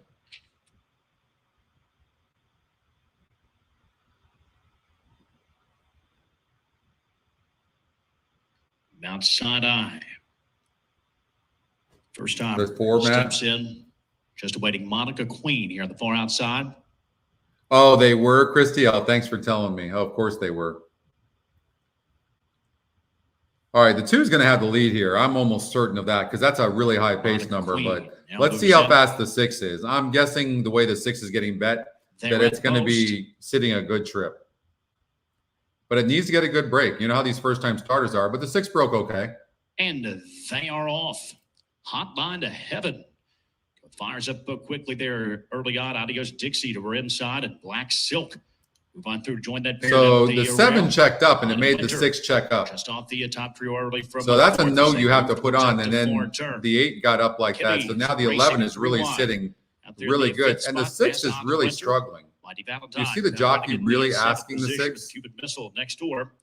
Monica Queen tracking to the outside of Adios Chicas. The back markers are Social Elizabeth. So I don't know if it's because the horse needs the lead or because the horse has no speed. I don't know yet. Black Silk. Hard to tell. Already gotten there from second. Odd and Winter. Highly doubt the horse wins this race unless they just stop. Adios Dixie is there fourth. Kibbe. Final begin fifth, Mount Side of the favorite, trying to get. You know, and I don't like betting big favorites like this in claiming races personally. But the horse is definitely not going to win. You're not catching the 11. Look at this sprint clear. Black Silk ridden out from second. Island Winter is third. Adios Dixie moving in between horses in the fourth spot. Mount Sinai not today. Hotline to heaven directly to the top, and she is spurted well clear. Three's going to get second. So sharp today. 11-3-7. Island Winter was the second. 11-3-7. What was the story there? Who's the 11? Oh, the 11. Okay, second time starter. Yeah. Dropping big time in class. You have to watch for those. You so have to watch for those. They're so sneaky. They go in a higher level. They give the horse a race. You know, that horse I should never have eliminated that horse. I saw this 30-1 on the morning line, the EquinEdge morning line, and I'm like, no. That just, yeah.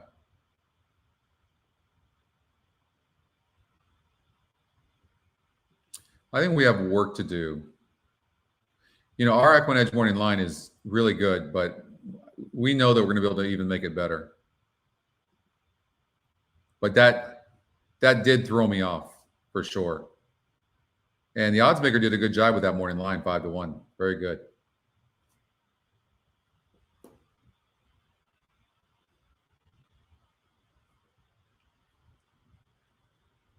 Okay.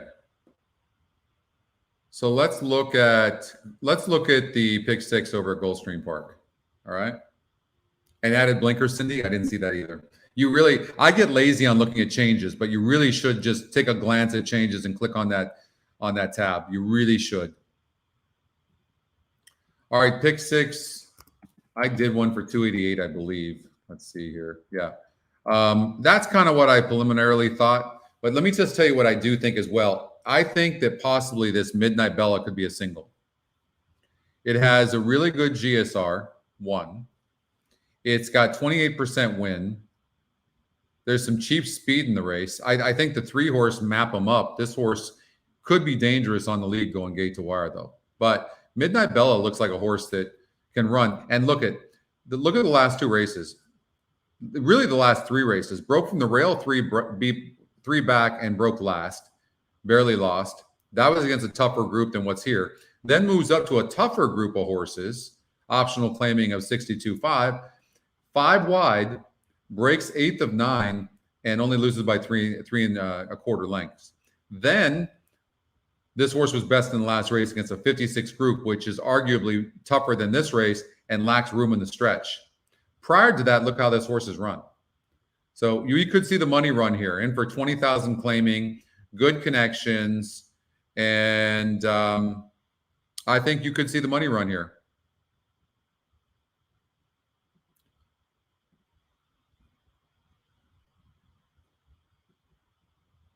Midnight Bella. So if I played, and do you think the horse is too slow? Yeah, maybe.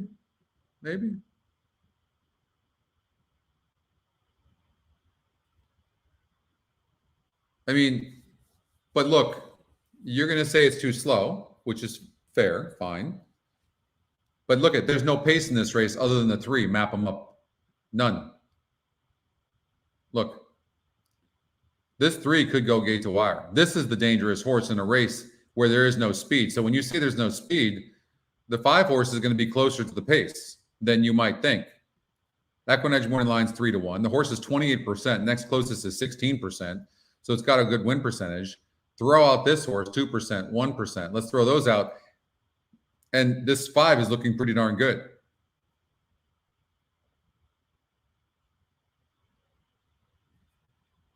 There's no speed. And then when you look at who's the other speed in the race? Okay, the 1 and the 7. They're 6% and 4% respectively on the win percentages.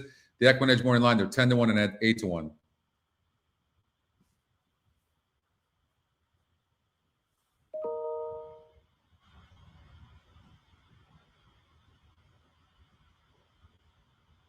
Yeah, I think the 1. I like the 1 too. I agree. I think that's what you're going to look at. That's what you're going to see here is a bunch of tired horses down the stretch. But I like the 1. And the 7 is the EquinEdge long shot and also a price play. So I think the race is tough.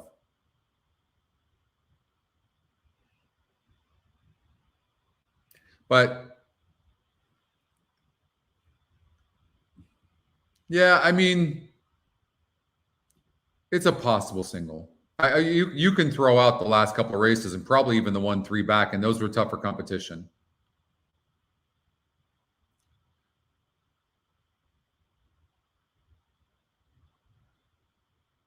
And it's going to be closer. This horse is going to be closer to the pace. But I will say this. Maybe, and you look at this horse was 18 and a half lengths back here in this race 4 back in which it won. Maybe it does best with a lot more pace in the race, and it's not getting it here. So that's the opposite of it. 1 is going to be your single. Wow. I would say this. I do like that 1 horse, Oldie. I agree. You might not catch this 3 though. You might not.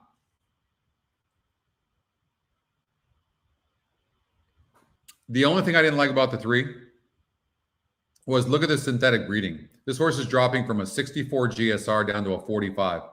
If not, I would be all over this 3. But I am definitely thrown off by the GSR dropping 19 points for sure. Yeah, you could be right. You could be onto something with that horse for sure. Pearlescent is my friend horse, John Guarneri, Imaginary Stables, and this horse certainly fits. Won last time out for Elizabeth Douglas by 9 1/4 lengths. That was a good effort, but it was on the synthetic as well. So, I mean, the form of this horse is really good right now. And this horse is double jumping right now, triple jumping from $10,000 to $20,000.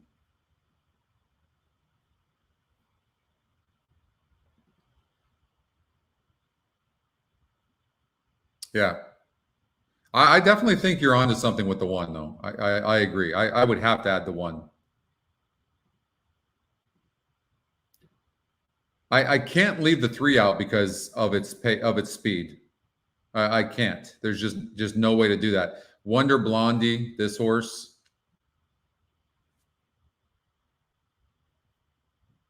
That's a tough one to leave out as well. Paco Lopez is aboard, 8-1 in the morning line, 6-1 in the EquinEdge morning line. I think this race is just absolutely tough. Here's a horse that I think could be a single, but these horses don't win back-to-back races at this level usually, but there is a lot of pace in here. Cheap pace. Look at 60, 59, 56, 52. Low win percentages, right? And this one does best.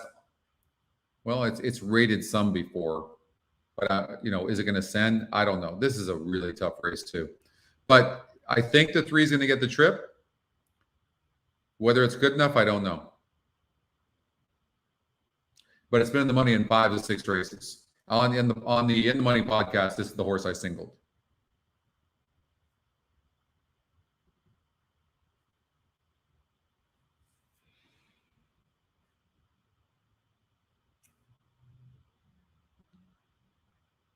So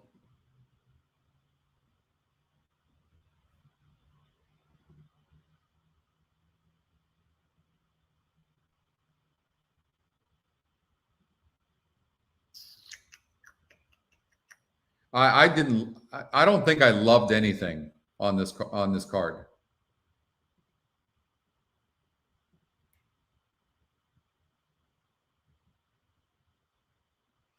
So this 8 centerless drama in race number 9, this horse is going to possibly get a clear lead, but the 3 and 8 are fast.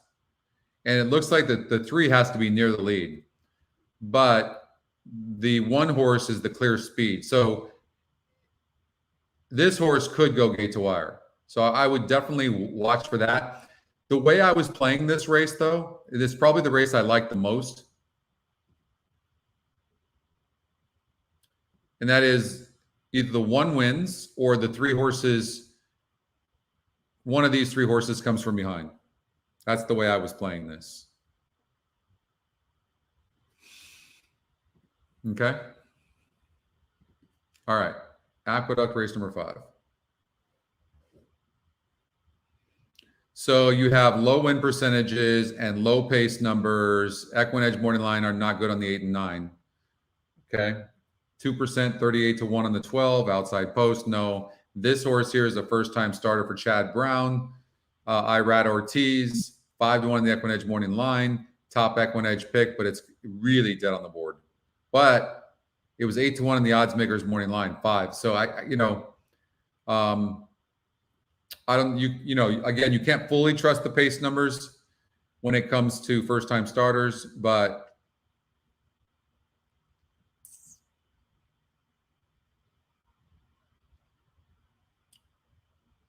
I don't know that I could leave the 11 out. This horse was 7 to 1 first time out, broke last, and barely lost.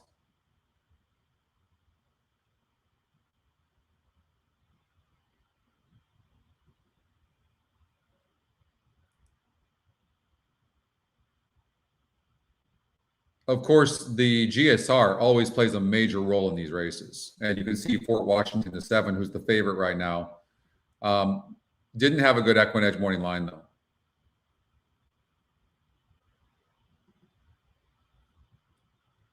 $73 GSR. That's pretty good GSR. 7 points higher than the next closest horse. Brooks likes the 1 and the 7. The 1 horse, Al's Rocket, broke near the back. And the horse was finishing up with interest.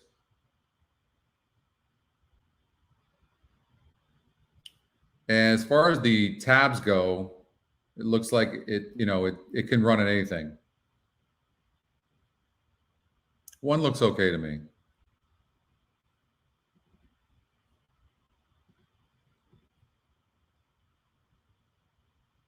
First time starter for Bill Mott. This horse might be better on the dirt.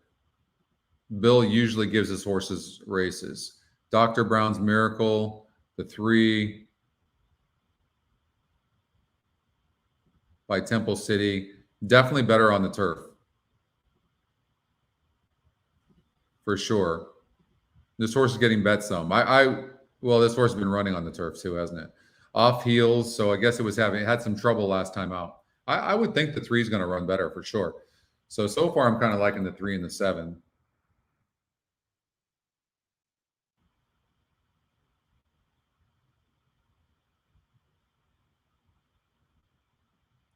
This horse just doesn't get the pulse going at all. I don't know. There's nothing about the 10 I really like. This horse broke bad, got second against a decent group.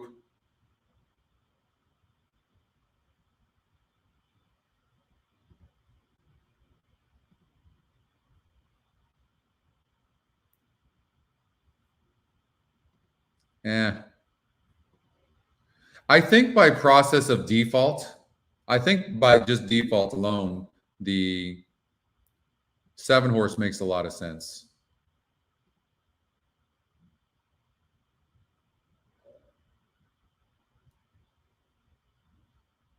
$11 to 1 on this horse.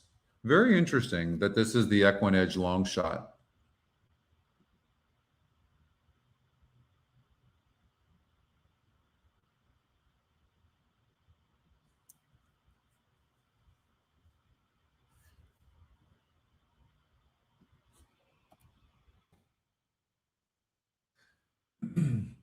I like the 3-5-7.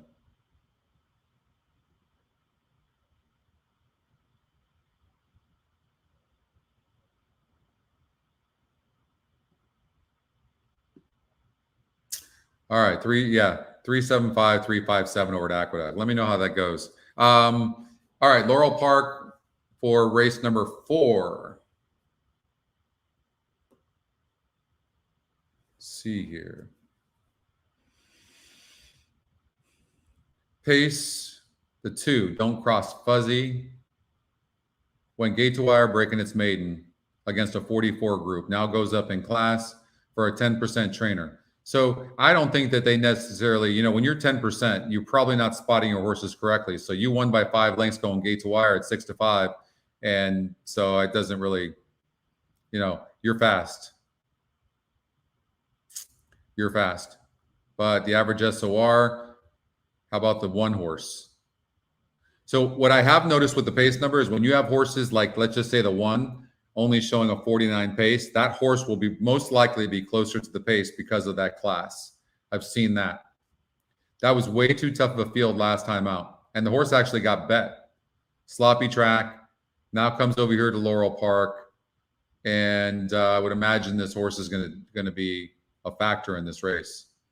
And also you're looking at a 26% trainer. And even after losing by 19 lengths, he says that this horse deserves to be in a 40,000 claimer. I believe him. And it's also the EquinEdge long shot. So I would definitely like the one for sure. 4 horse has a 56 SOR.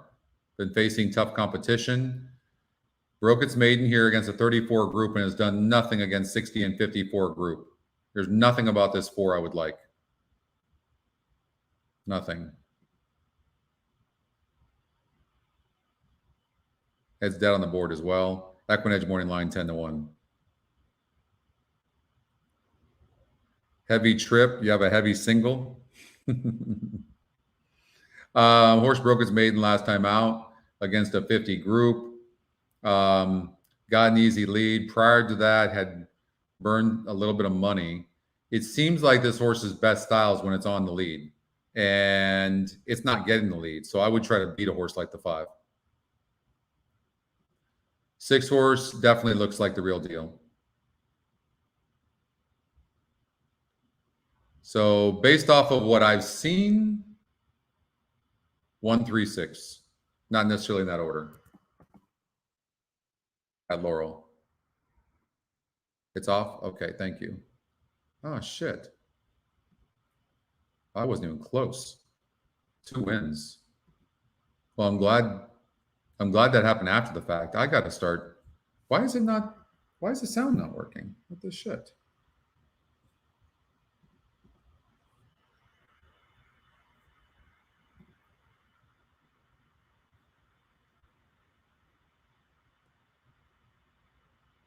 A lot of heart there on the 3 horse. Coming in between horses like that to get second.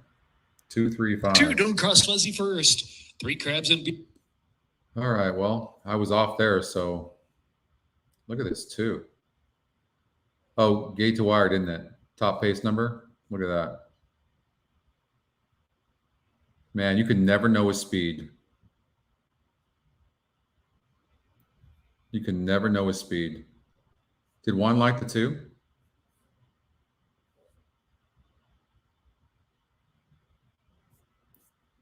You never know with this speed. But I'm guessing the 2 went gate to wire. And then the 3 horse had the second pace number. And then who was the horse that got third? The 5.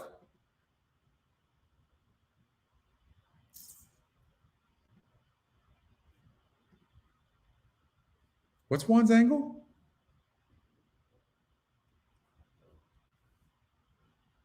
Where's Juan's angle? What is Juan's angle? Somebody tell me what Juan's angle is. Did I miss it?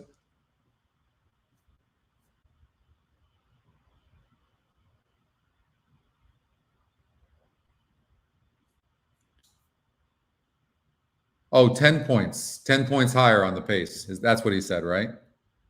Oh, wow. 9-1. Good job, Juan. That's awesome.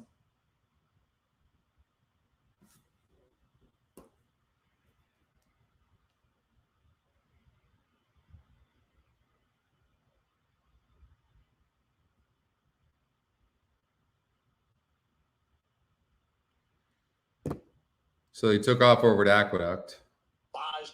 Let's see what happens here. Juan's angle. I know. 10 points difference on the pace.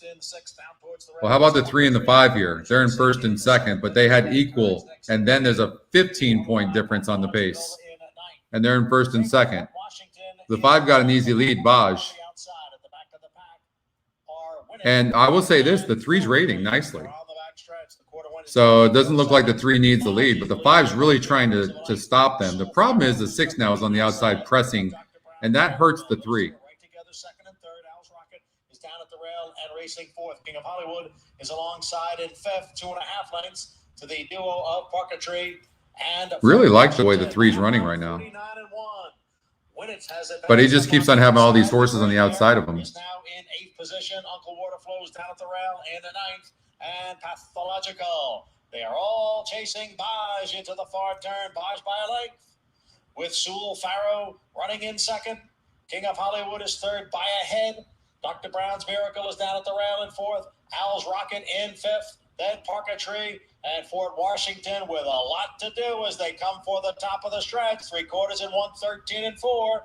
It is Baj on the outside, Sewell Farrow, and now Dr. Brown's Miracle begins to gain ground.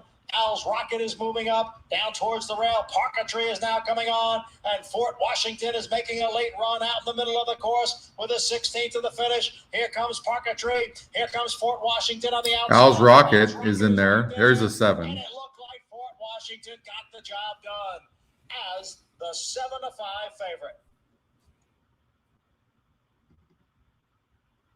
Gulfstream Park, race number 4.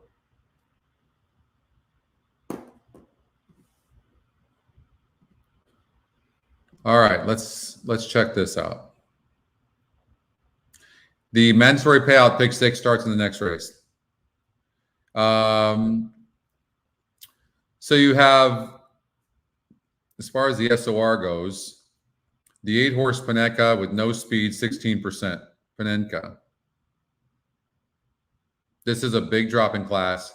This horse has had trouble, good connections. I mean, we're going to get Chantel Sutherland, who's on fire at 22-1 right now. Last chance to wait. I don't know. I know this form looks bad, but the GSR is 58. It's decent. Honesto is burned a lot of money and not going to have the lead most likely. This horse could send, and GSR drops though. You know, when I see races like this, usually I'm looking at a horse that's going to come from behind. It's not going to be a 2% horse.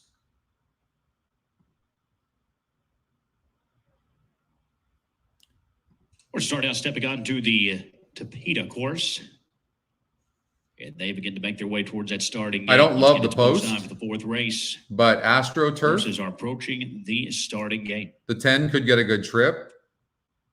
7-horse seems best when it's near the lead. But it is the top EquinEdge pick. Paco Lopez is aboard. So if he can preserve this horse and sit off the pace. Sportini, though, the 1-horse, hard to know what to expect from this horse. I don't like that the GSR's dropped to a 51. So I think it's going to run good, but at the end of the day, will it win? This is a really rough race. This is tough. This 8-horse there's no reason why this 8-horse couldn't run either. Mighty Tough. Mile and 70 yards. GSR drops. First time on the synthetic. Most time for the 4th race. Burned a lot of money. Begin to load in. This is that kind of race. Is first. Can it happen? Followed next along with Tadesto. Remember we talked about lightly raced horses? This horse has been in the money in 4 of them. The GSR drops, though, 13 points. And it draws the 10-hole. Whew. What do you guys all like?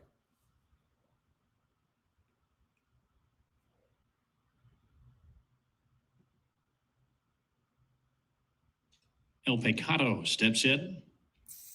I'm watching this one with you guys. We got the mandatory payout coming up next, so we got to cover the pick 6. Mighty Tough. And we will cover that, which goes off in about 38, 40 minutes from now. So as far as this race goes, wow. Really don't have a strong opinion. I wouldn't be surprised, though, if this 4-horse, Muta Rafek, ran better at 14-1. Just in what appears to be a wide open race. First is a Congrats. Sportini is the type of horse I would try to beat only because the GSR is so low. But we'll see what happens because this is a pretty weak race. There at the post. And they are off. It was a nice level beginning. We've got out from the center, El Pecado. Looks to dart to the top. Can it happen? Also looking to mix it up early into that opening turn. Down at the inside, Sportini moves on through there. Down at the 2-path and now. Adesto about running in the 4th spot in between horses. And moving up early on, that is Mighty Tough. Pedinka following in the 3-path of 5th. Congrats again is next in 6th. AstroTurf.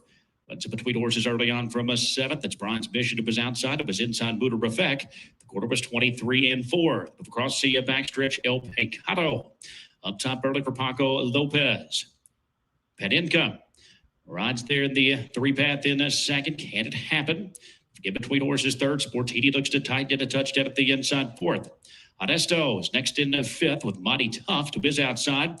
3 wide there. Congrats again. As a move past a half and 48-1. El Pecado continues to pave the way. He's under mild pressure from Pedinka. He's running on their 2nd. Sportini. 10 has got the most horse of all of them. Congrats again. Still 1 seems to have horse too, but it's mired the rail. Following up 4 wide with Mighty Tough in between horses looking for a way through as they run towards the top of the stretch. What happens though is the 10's been wide the entire trip, and that horse is not going to win this race. Congrats again, continues to rally 4 wide off the turn. There goes AstroTurf. It's wide open as they move past 3/4 and 113 and 3. And look, we talked about this being a wide open race. Look, there's just a wall of them down the stretch. Trying to edge past and the 10's still going to win this race. That's incredible. Much the best. Mighty Tough and Sportini. It's AstroTurf here on the outside, lunging late. AstroTurf will roll past. To win it. 10-9-7. Looked like the horse was done. Tough, 4th, Sportini, how much best was that 10 in that race? 3 and 3.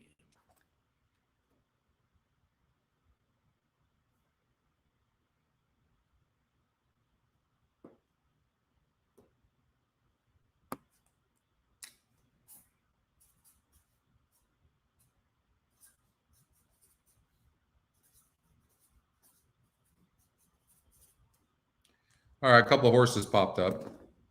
Nice, you guys. Good job, Brooks, on calling that.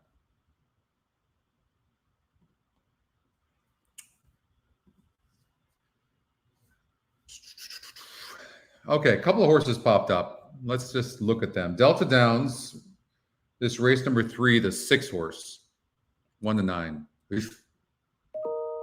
Oof. Watch, we can get rid of these, all of them. All right, that leaves us with this. 42%, top EquinEdge pick, good pace number, and horse disappointed, really, in losing that race, up by 4 lengths. But second-time starter.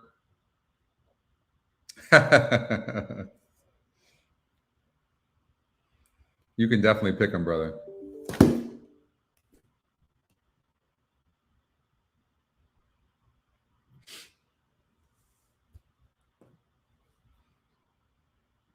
You're crushing, Jared. Yeah, I love what everyone brings to the table here. People giving their picks, giving their points. Brooks saying, you know, given the information of how the 10's being crushed in the will pays right here, right? It's good stuff. Everybody helping everybody. That's what this community is about. It's pretty cool. It's great to be a part of it. Really is. Okay, so the 6 horse, obviously, you know, do what you want with the rest of it. What you're hoping for, honestly, I mean, look at this. I mean, this is nuts. No, it's going to come down, but 40. I mean, because this horse is getting so hammered, all the other horses are, none of them are getting bet.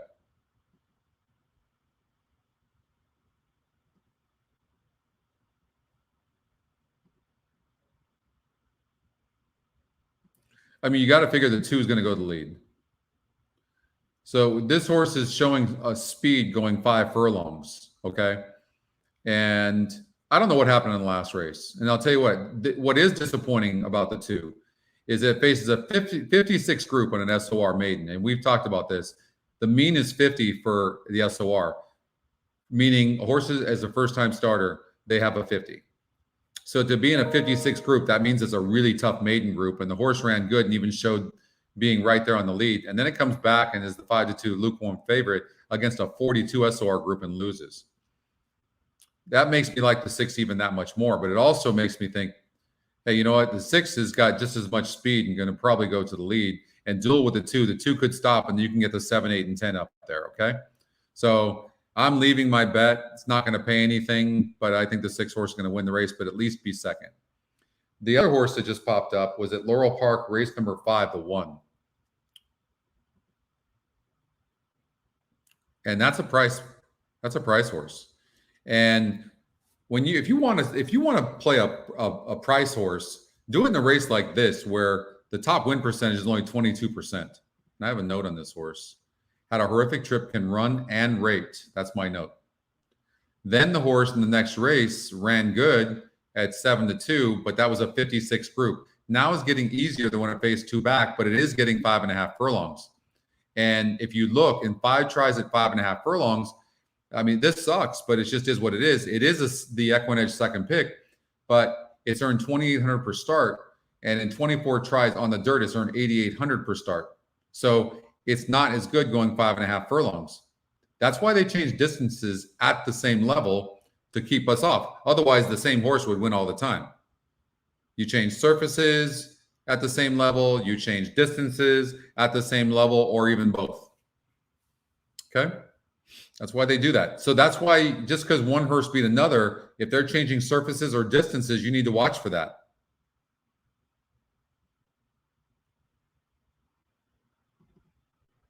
The pace number is so money.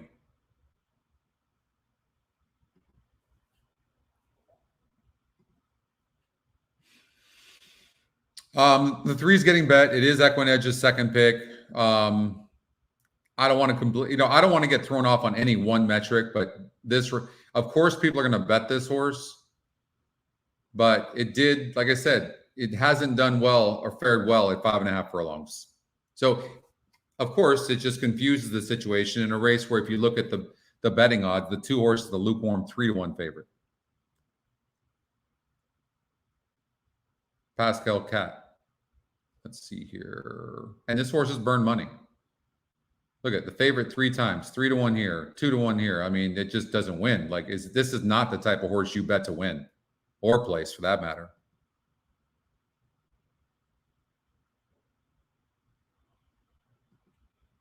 Right?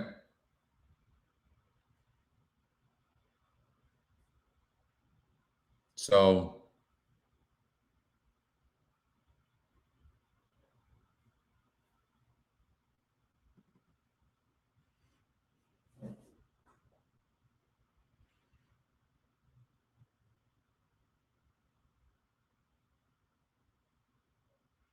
you know, from what I can see, the only races this horse has run poor in the last 5 races is on the turf. You see that? June 19th, ran 8th. Didn't like it. Look at the GSR, it dropped. Then it dropped over here on 8-11. They tried it again. Other than that, if you look at that, in the last 3 races on the dirt, the horse has either won or barely lost by 3/4 of a length. So the 11 horse Championship Alley certainly deserves a look. And the horse is tactical. So I would give the 11 a strong look. Now, it's not as well, it might not be tactical here. I might take that back because the pace number says this horse is going to be far back. So this might be too much to overcome. This is where the pace number plays such a huge role, and why you can throw out races too. And eventually with the link feature, you'll be able to go back, and we can go back. Watch. Let's see here. Let's pull this 11 horse up. Laurel Park race number 5, Laurel 5. And let's look at this 11 horse and see where it was on the lead. But let's see what the pace is. I'm gonna guess if that horse is on the lead, there was no pace in the race. And look at that. See that? So we're looking at the 5 horse Championship Alley, and look at the horse of 48. Look at the pace in here: 85, 78, 76, 66. And then look, in that last race, this horse was a 40 and ended up getting the lead. Like, there was no pace. The race complete. Now this horse can be way back outside post. The more I look at it, the more I don't like the 11. Cool tools, right? We're building some pretty neat tools right now. But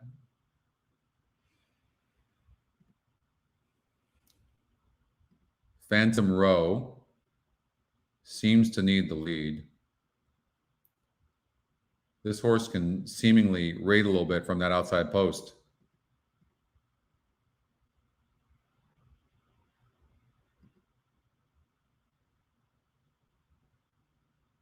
God, I don't like this horse. 5's fast in a race where there's speed. I mean, I guess the 5's the EquinEdge long shot and a price play. I mean, you can't say this horse can't go gate to wire. It certainly can. 6-1 right now.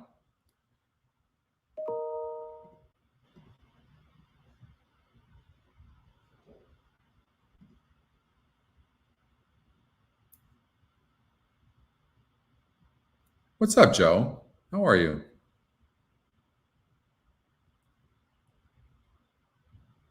I think that the pace is going to hold in here. I really do. 2-horse could run good. I'm looking at this too. It's 7-5 on the EquinEdge morning line, 20%. This horse has shown the ability to rate a little bit, for sure, but it certainly does best on the lead, doesn't it? 5 could go gate to wire. You know, there's an old saying that speed kills speed. This is another one. Though at least the 6 is going to get a good trip from that outside post. Whether it's going to be good enough, I don't know. I think the 5 is dangerous to go gate to wire. For sure. All right, we're going to get out to Gulfstream Park, race number 5. We'll come back to Laurel, but right now we got to get out to Gulfstream Park in the pick 6, right? Mandatory payout over at Gulfstream Park. And let's see what we got here. Happy Thanksgiving to everybody out there, by the way. Because I didn't know what to do, and so this isn't like a resounding single. I wish I had a stronger single for you, but I do think there's cheap speed in here. You look at the 1-horse.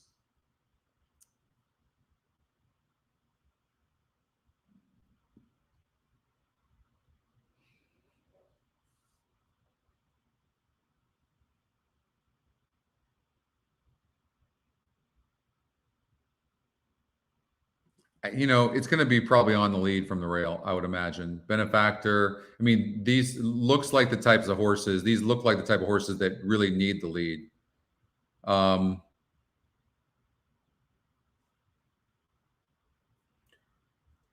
Here comes Bullet. This horse can probably rate a little bit. It's at 6-1 in the EquinEdge morning line from a 12-1 odds maker. It's also the EquinEdge second pick. Probably a horse that has to be, you know, looked at probably.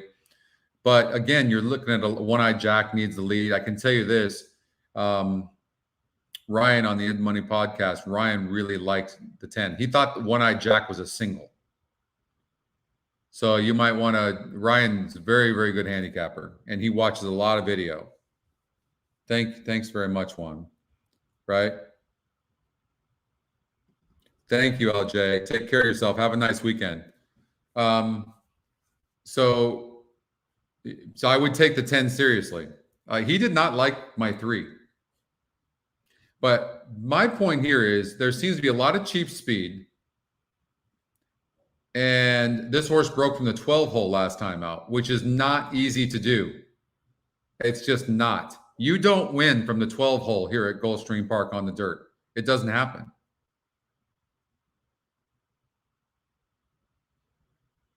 So I'm going to single the 3.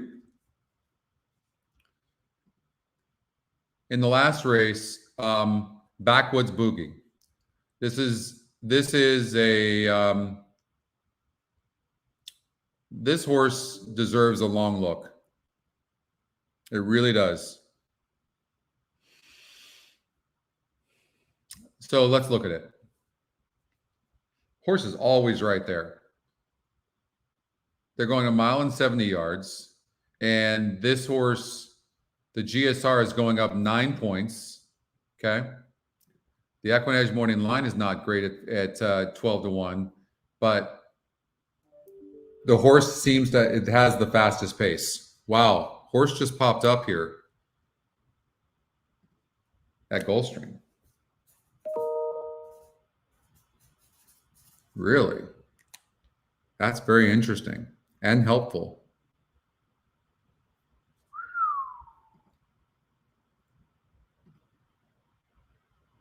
One night stand just popped up on the screen. Broke with head in the air in that last race. Back on the synthetic, draws the 6 hole. Wow. If you look at that, broke 11th. That was the first time on the synthetic. Prior to that, look at this horse. This horse might be live. Really interesting, huh? In a wide open race. Look at the betting in this race.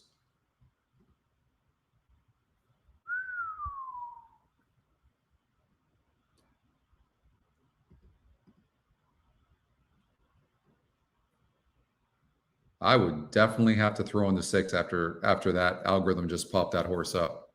That is for sure. I don't know. I'm not overthinking this race. I'm spreading. 9 horses completely dead on the board, though. Completely dead on the board. What's up, Oscar?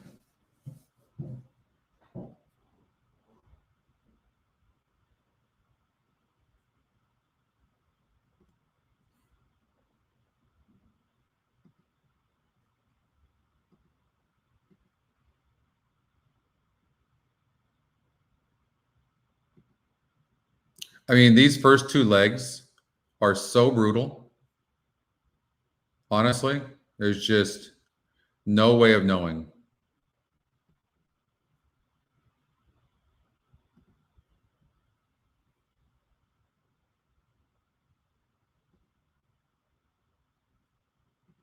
It's going to really come down to the singles.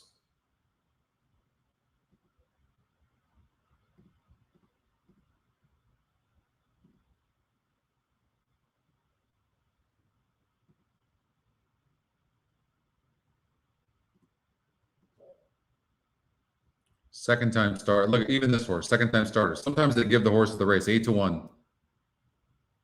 And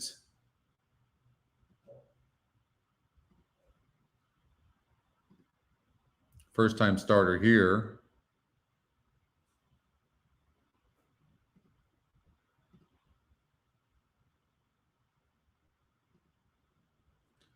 Another first time starter. I might just spread in here.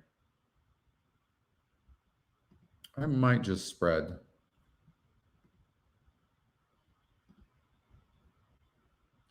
No, you know what? Using those horses just really increased that, didn't it? Look at that, 45-1.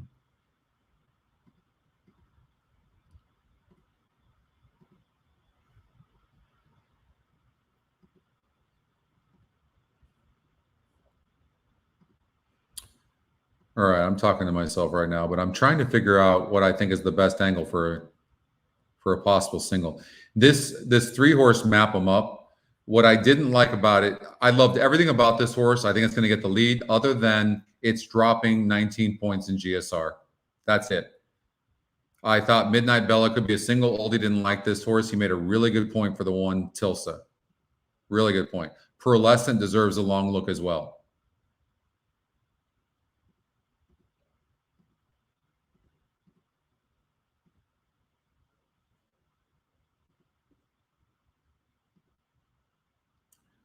Mr. Tito's, like I said, broke from the 12 hole, going 8 furlongs, and still won this race. And that was against a tougher SOR group. Good connections. I don't see why this horse can't come right back and win, although horses don't usually do that. They don't usually come back and win back-to-back at that level. They just don't. If you're going to add a horse, I did think that maybe Here Comes Bullet. If this horse can rate it all, this horse really has good form. It really does. Last time out, broke from the inside at 25-1 against Tougher and dueled. And then Ryan, my friend Ryan, on the Any Money podcast, he said that he thought this was a single. I mean, jeez. But I'm going to stick with my gut that the 3 is a single. In here, I thought senseless drama could go gate to wire for sure, but the 3 and 8 are fast, but the 8's got that outside post and a low win percentage. I don't necessarily love this horse, this 3 Village Queen to win, but it wouldn't surprise me if it sat off the 1 and 1. So I think the 3 is a possibility as well. I covered the 1, 5, 6, and I might add the 3.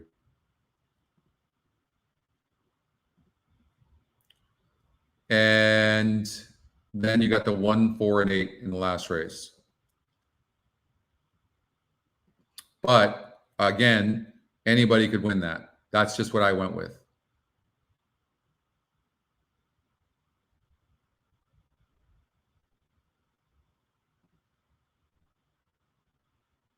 So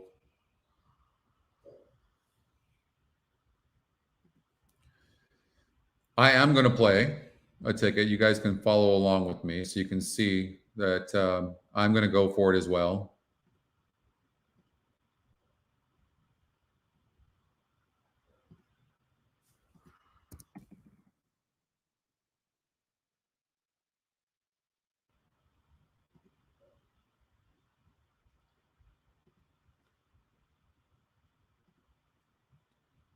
All right, pick 6, 20-cent denomination. I'm using the 1, 3, 5, 6, 8, 9, 10, 11, 12. 1, 3, 5, 6, 8, 9, 10, 11, 12. 1, 2, 3, 5, 6, 7, 8, 9, 11.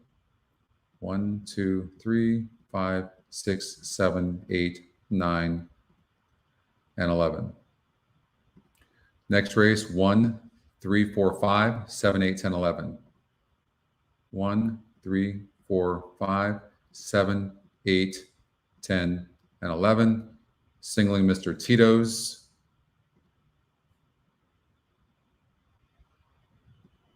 And then 1, 2, 3, 5, and 6. 1, 2, 3, 5, 6.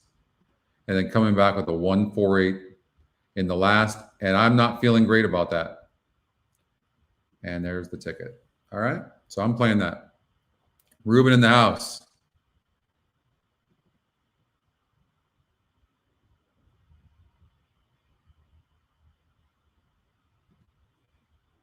All right, let's hit this pick 6 together. I think it's wide open. Like I'm basically betting $2,000 on the 3 horse, who's a 62.5 claimer. I know, but I'm going for bigger money, so I'm taking a chance. My man, Jay, what is up? Always love to hear from you. How are you doing? Delta Downs race number 3. Again, we're rooting for the 6 horse, right?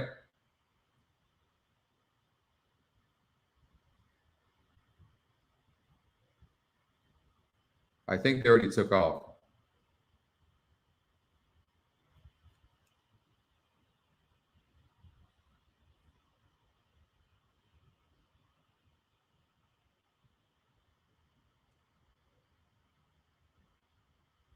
They're about to take off. Good, Jay. All right, so Delta Downs, we're rooting race number 3. We're rooting for the 6 horse, who's even money. Remember, that horse was 1 to 9. And then I thought the 7, 8, and 10 could do well in second or third. So 6 over. So I'm going to assume the 6 is going to duel with the 2, and the 2 will stop, and then the 7, 8, 10 will come in second and third. That's the way I'm kind of visualizing the race to play out. And they just took off, and the 3 broke bad, which doesn't matter. And their 6 is going to get the lead, actually. So that's great with the 2. So it's exactly like we thought. Now, the jockey on the 6, because of the post position, really has the luxury of just sitting right off of the 2. Or is that the 8? Is that the 8 in second? Well, I think that's the 8. I don't know where the 6 is. The 10's right there. So's the 4. I think the 6 might be sitting in 5th right now. No, that's the 1.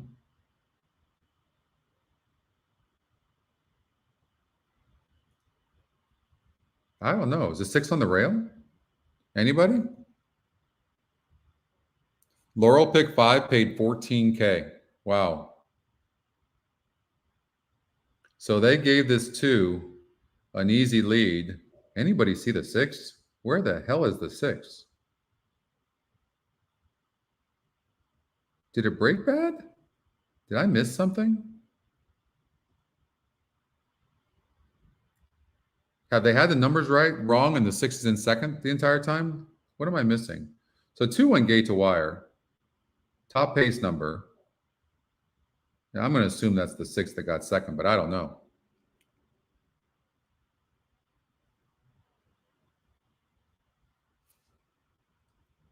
Speed kills.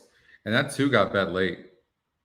Who got second? Can you guys see that? I can't see that on my screen.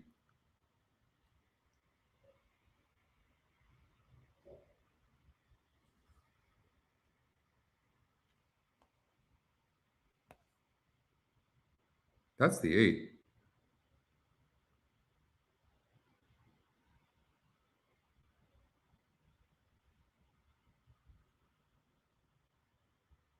Two 6. So the 6 got second at Delta Downs.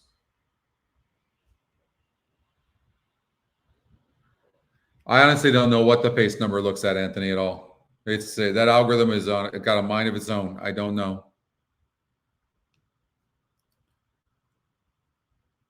So what happened at Laurel Park? Came in 2-6. Thank you, Cindy. What ended up happening at Laurel in that 5th race?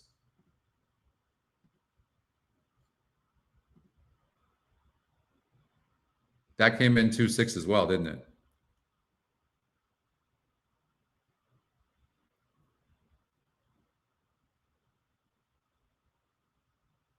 Oh, the 1 got third. Oh man, 15-1. So we liked the 1 some. Unfortunately, it got third. It would have been nice if it got second, but that's good. The algorithm that I'm testing. No, Marco, I really don't know it. I promise you, I really don't. I really don't. $900,000 in this rainbow pick 6. It's going to be 20 minutes before this thing goes up for sure. Oh, look at the 1. I'm watching the replay of the 1 right now, and he's just checking up the entire time. And then gets out wide. Look at this. This horse looks toast right here. Am I missing something? No, the 1 didn't run.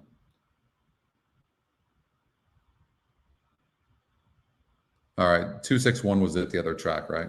All right. So the 1 didn't run. All right.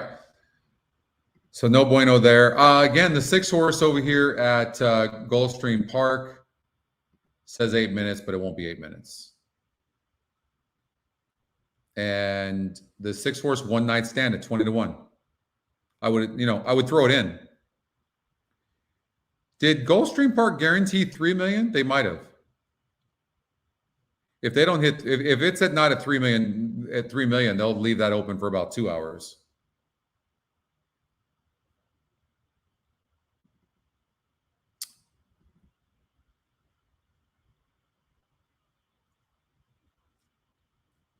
All right, Jared likes the 3 here over at Woodbine.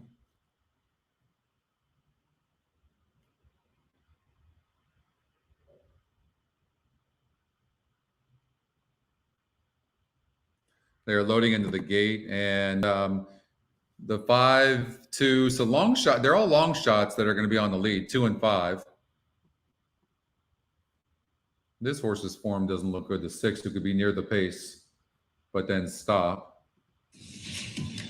This horse doesn't look to have the class. I agree. I'm not going to be surprised to see this 3 horse run really good at 7 furlongs, but I'm taking the closers. I'm taking the 11 and 12.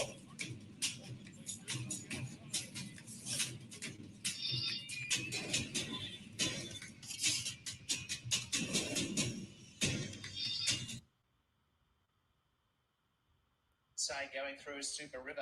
They're the top trio in front by a couple to Ocelot from Dancing Dragon. Ron's Gizmo's caught good ground to come up to share fourth spot.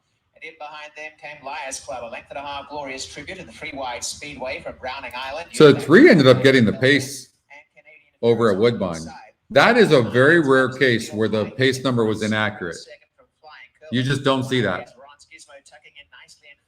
The only thing I'll say is that the horse is lightly raced, but just the fact that this horse has the lead right now surprises me. Down to the 5/16, High Heat still in front.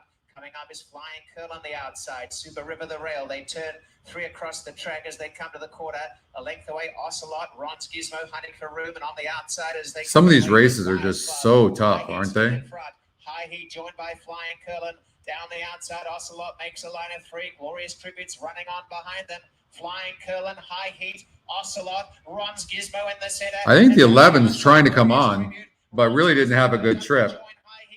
And the 1's going to catch the 3, and the 11's going to get up for third. 1-3-11. Ron's Gizmo. Whoever called the 3, good call on that. 11 was best in the race at 3-1. We ended up going off as your favorite. 12 had no excuses at all.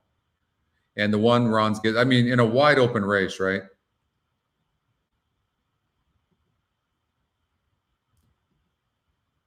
Gulfstream Park.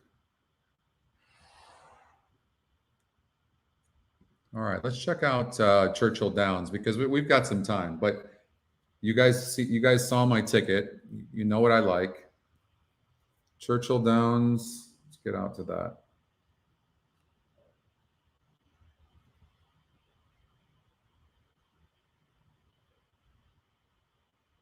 Oh, it was you, Jared. You had the 3. You're on fire right now, brother.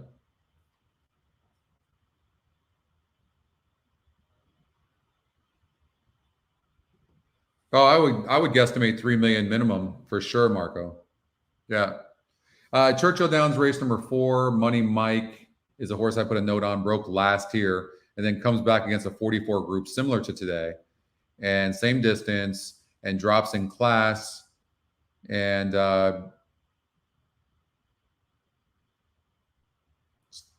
didn't have a good break. Wandered at the start, whatever that means. Repelled and then hung.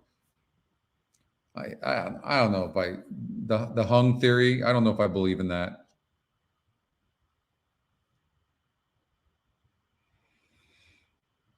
Yeah, you barely missed that. Holiday Ticket, the 2 horse. It's a big drop in class.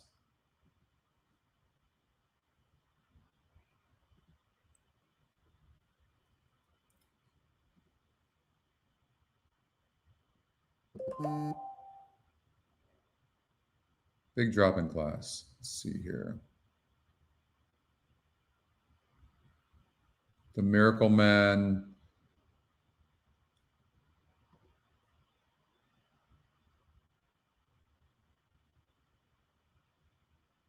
Let's see here.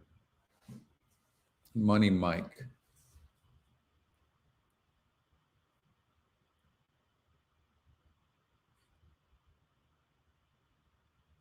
You know, I really do think this race is between these 4 horses, and this horse does get a good trip from the outside, but it had a good trip from the outside last time out as well. And you can see, look, this horse showed some speed 2 back against a much tougher group, rushed up, and then stopped. So you throw that out, drops in class, and look what happens. Draws an outside post, is similar. What I don't know is how close this horse needs to be to the lead, but maybe 3, 4, 5, 8. It looks like the horse is going to get the lead. And there's really, since you find yourself not really liking any other horses, I could see this horse going good. This horse showed a little bit of speed going longer and now cuts back in distance. The GSR is about the same. This horse kind of hovers there. I want to see the horses that are trying early. This horse going longer, cuts back in distance. I kind of like this 6 horse some, the EquinEdge long shot. I like the 7 Money Mike to win. The 1 horse Lavender Earl doesn't really get my blood pumping at all. Holiday, I don't know what to make of this horse, but this is definitely a drop in class. And the 2 horse is going to show some speed from the inside, but going to be dueling with the 7. Yeah, I like the 7 over the 1 and 6. Let's see what happens here.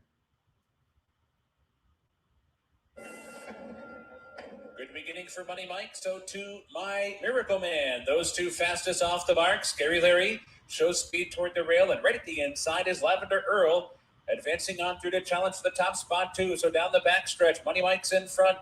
My Miracle Man runs in second. Lavender Earl backed off to settle in third. Hurry on Out is racing fourth. Scary Larry losing ground while fifth. Make My Own Luck is now sixth. Holiday Ticket in seventh.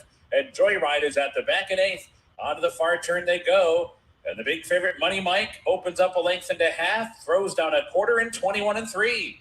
So it's Money Mike with 3 furlongs to go. Over to the rail now. My Miracle Man has moved outside the track to pace from second. Lavender Earl is keeping pace with them. 3 wide and coming on from third. And these 3 are across the track at the quarter pole. Money Mike turning for home short lead. My Miracle Man is right there. Lavender Earl fights on now second outside. 4 lengths back to Hurry On Out. And then it's Scary Larry down toward the rail. There's 1 furlong to go. And Money Mike is shaken up to a 3-length lead. And Money Mike is going to fend off the challenges of Lavender Earl and Miracle Man and everybody else. Money Mike wins by 2.5. Lavender Earl second. 7-1-6. Miracle Man was third, and Holiday Ticket 7-1-6. You the 2 horse, you might want to put a note on the 2 horse. Didn't have a good trip at all and ran on pretty nicely.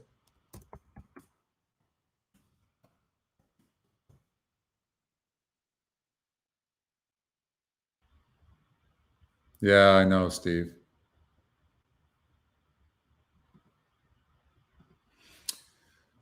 All right. Well, the favorite won at 1-2. I would never bet that horse at 1-2, but it did look like you could key the horse in the exotics, and the 1 horse got second and the 6 horse got third. So, that trifecta could end up paying, $15-20 for $1. So still good money. So Rainbow Pick 6 pool, $1.5 million. Let's take a look at the dashboard. And there's a bug there. It should show the Pick 6.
All right. So they are about to go on the turf course. Boarding call for the mandatory payout Rainbow 6 at. You're going to see another $1 million going here. It's going to $2 million, and it's headed north. It'll be $3 million. Final moments to get involved in the Rainbow again, the 6 horse popped up one night stand as a horse that could run good here. And it makes sense this horse can run better. Would be amazing if this horse could win this race. So I got to bet a little bit to win on the horse, right?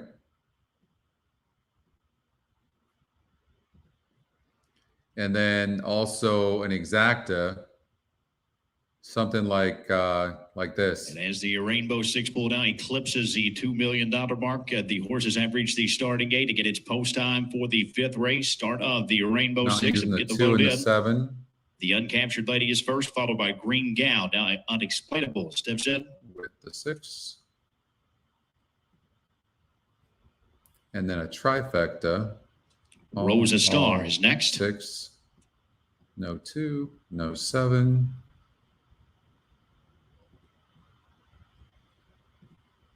Let's try that. Emirates Affair follows. All right, good luck, everybody. This is the first leg, $2.2 million. So it looks like it's going to be around $2.3 to $2.4 million in this pool. Let's see what happens. All right, good race. Come on, let's get the 6 home. Irazu is next in.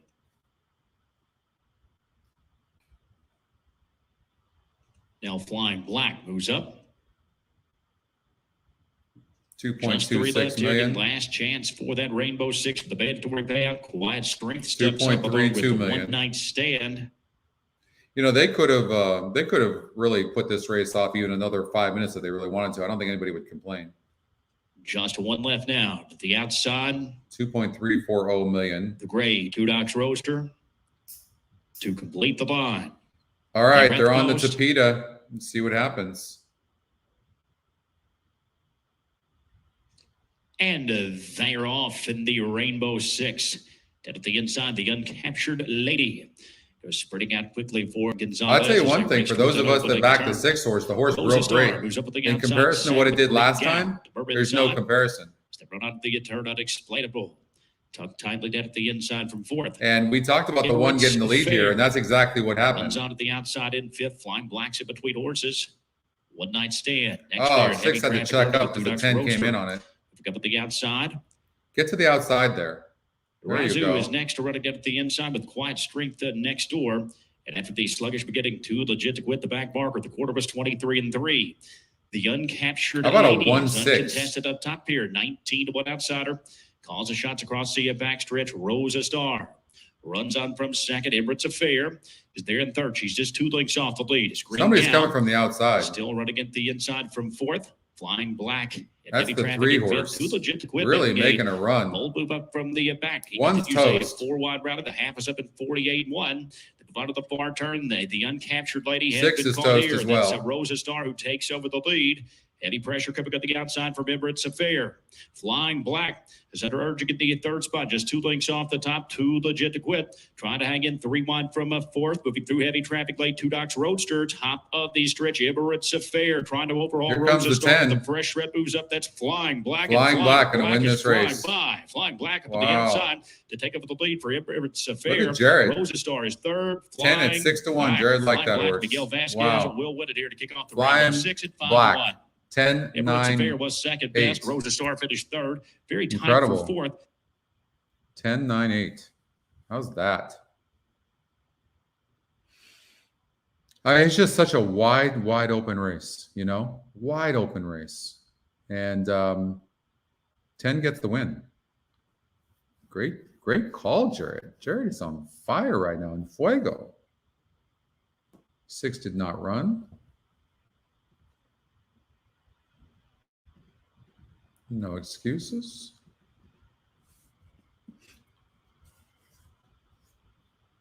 Jared is on fire.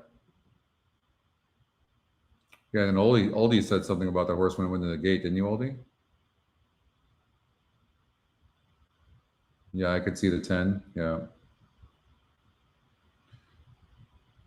Yeah, 6 didn't run. All right, no excuses there. Great job, though, Jared. Wow, you're on fire.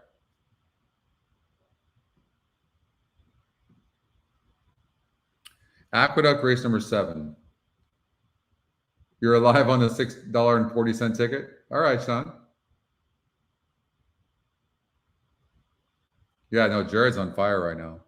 He really is. You guys want to stick around just to see what Jared likes because he is almost every race he's picked the horse to come in 1st or 2nd. Here at Aqueduct,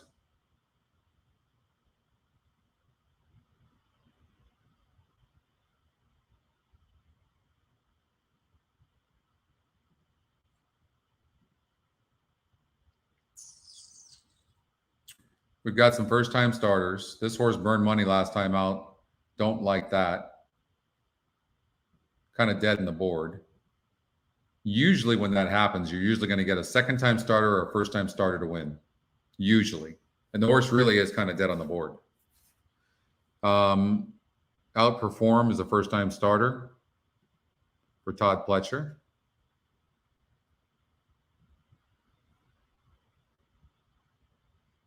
Life is great. Pizarro is a first-time starter. Let's see. These workouts from the gate are good. That's a good workout there. Good workout here. So the horse really has had some really good workouts. I have a feeling the 6 can run. Good connections as well. Wow, you could see some prices here. I would imagine Pizarro, the 6, can run.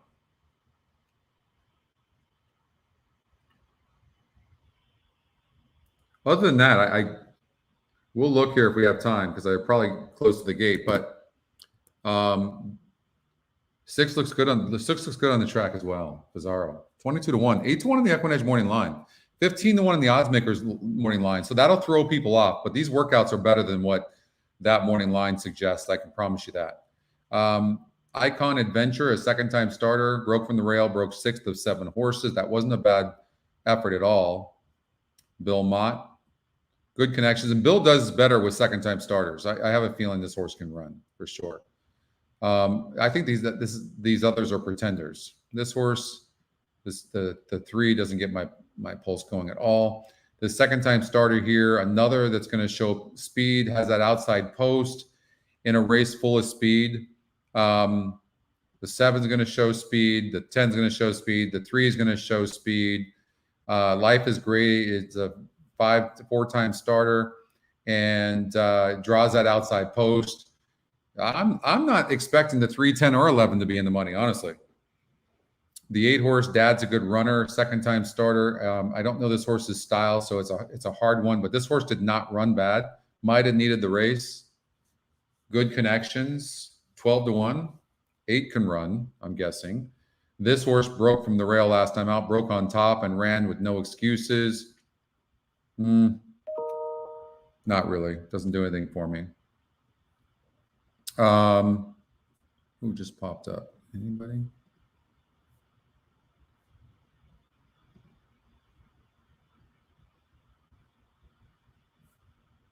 Nobody. All right. So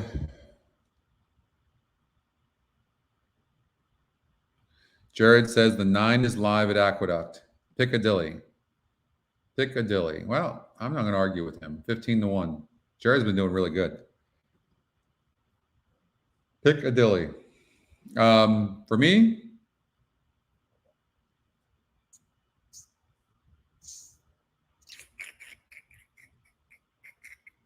I mean, I'm not taking it seriously, but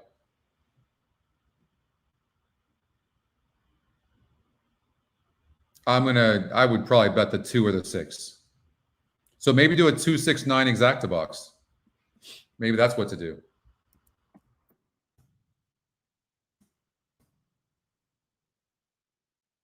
That might be a way to go.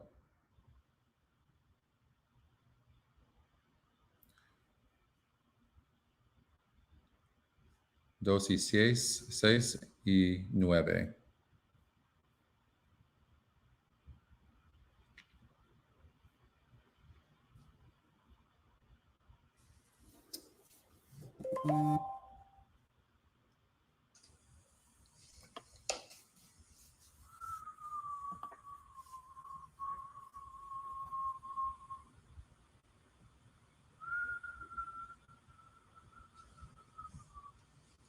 Waiting for Labard. Main event and Outperform.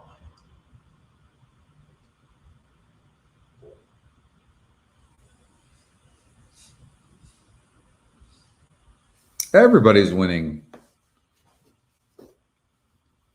1A and 8 are out of Gunrunner, which has been, Gunrunner has been amazing, Jeff. Thanks for that point. It really has been. He'll be the number 1 sire next year, I think. 2 years for sure. Those babies are so good looking too. Set for the start of race 7. All right, see what happens here. They're about to take off. I'm kind of on the 2 and 6. Jared's on the 9. The 9 breaks good. 2 broke okay, is moving up. 6 broke a little bit slow. Dad's good runner. Dad's good runner has taken the lead. Life is Great is in second. Piccadilly's next in third. 8's on the lead though. Dad's a good runner. Matt Doyle is in between horses in 5th. Second time starter. Who's racing in sixth, followed by the gray Sky and Sand. Could be tough to catch. You get these horses that get a clear lead like this. These second time starters are brutal. They are so hard. 7,900 bucks today. That's amazing. Is the trailer in 12th, the quarter in 22 and 4/5 seconds. Dad's Good Runner leads here by a length. Life is Great races in second. I will say this. I don't know if the 6 is going to run good, but I'm watching the 6 run right now. And the 6 is better than it looks. So you better watch for that 6 next time out. Iconic Adventures down at the rail and Sky and Sand, followed by Piccadilly as the field comes for the quarter pole. The half was running 46 and 2/5 seconds. And here is Life is Great now to take over the lead. It is Life is Great in front with Ansel. There goes the 11 at 15-1. I mean, we knew that this was just a crazy race, right? The jockey just stopped asking the 6. I'm telling you, the 6 can run better than it looks. There's the 3, Matt Doyle. Life is Great. Wow. How about the 11? That's the EquinEdge long shot. Wow.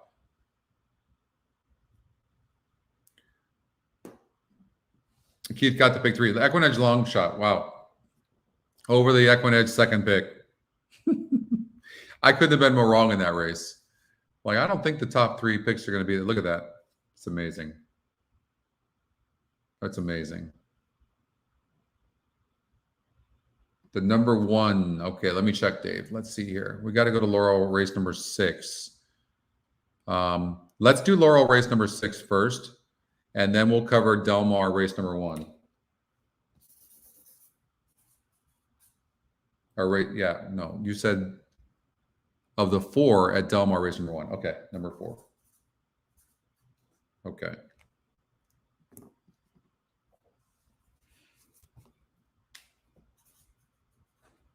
All right. You got the exactas? Wow, look at you guys. Man, you guys are crushing today. Hello to you.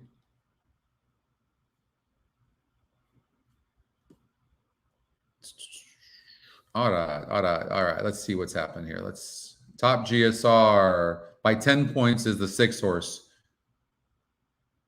Has a solid pace. We don't know the horse's style yet, but the horse is getting bet to 9-2, and it's also the EquinEdge long shot, and it's also a price play. So I would imagine, and it shares the top EquinEdge SOR. So this horse has burned a lot of money, the 8, who's the favorite, who I would probably key in the 2nd and 3rd spots. And then you have a first-time starter here who's actually getting play. Market of stocks. And these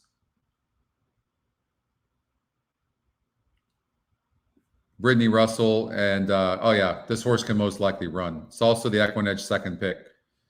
I would do 6 and 13 over the 8. I'd put the 8 in the 2nd spot, and then I would do 6 and 13 over 6 and 13 over the 8. It's not going to pay a lot of money. None of the horses, the other horses are getting bet. But I'm guessing the 6 can probably run better here.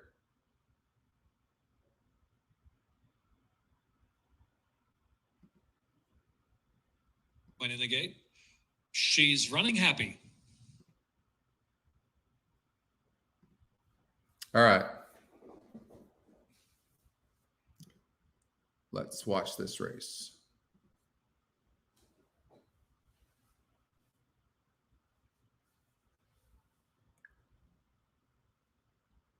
Oh, they did, Jim? They gave the 11 out, the EquinEdge long shot? Right on.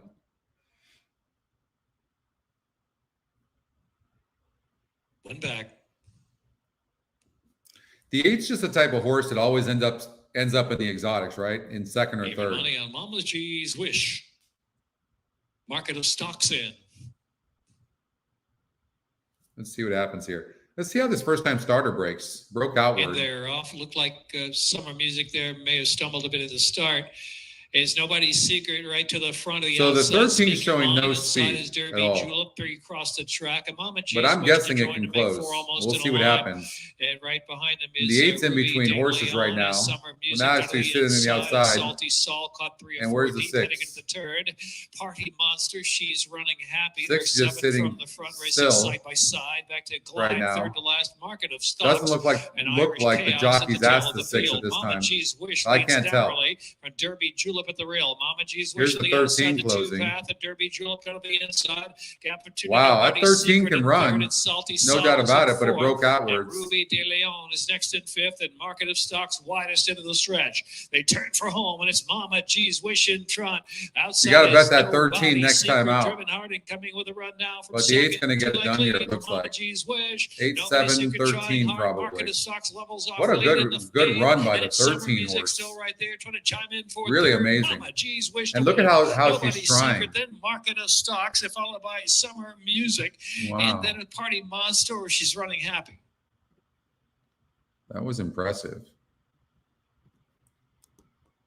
Bad start. Made a long sustained run.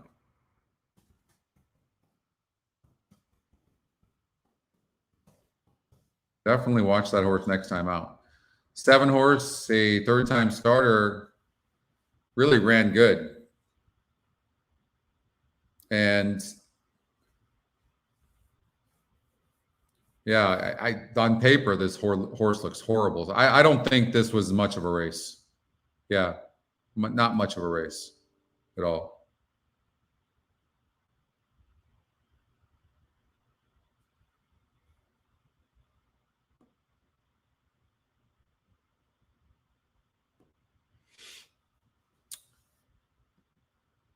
All right, Woodbine, race number 5.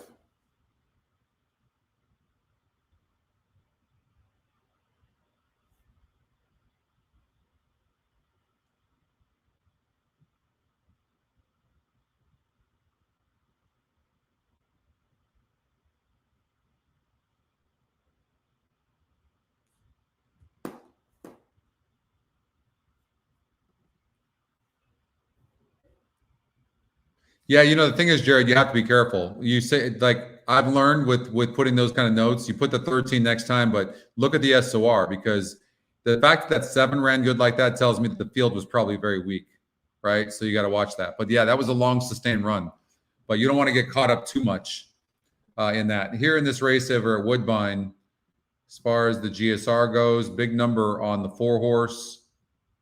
The pace, though, really looks to be a lot of pace in here. This race completely sets up for the 3 horse.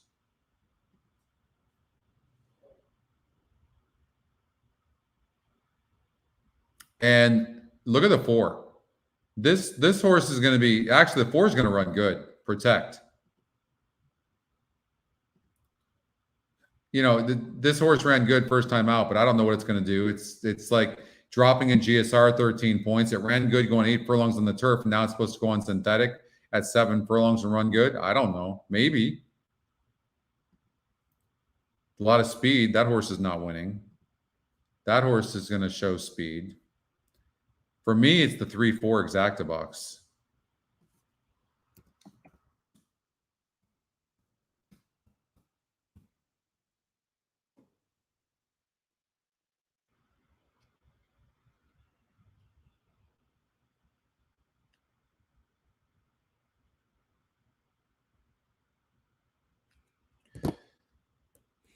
The 1 could run good, but I think the 3's got a 34%, going to get the trip, and this 4 horse Protect is lightly raced, and the GSR is going up a ton, suggesting this horse is going to love this synthetic. So it's going up 9 points on the GSR as well. Now, the negative is that it really hasn't faced much. So we'll see. I like the 3. The 3 would probably be my top pick in the race.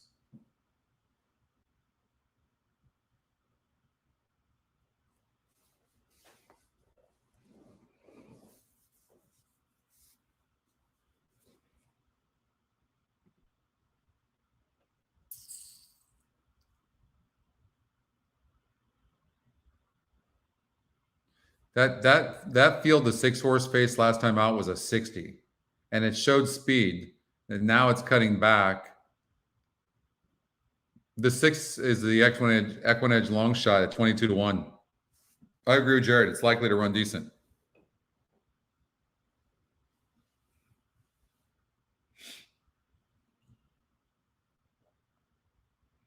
But I do think this 3-horse is the horse to beat.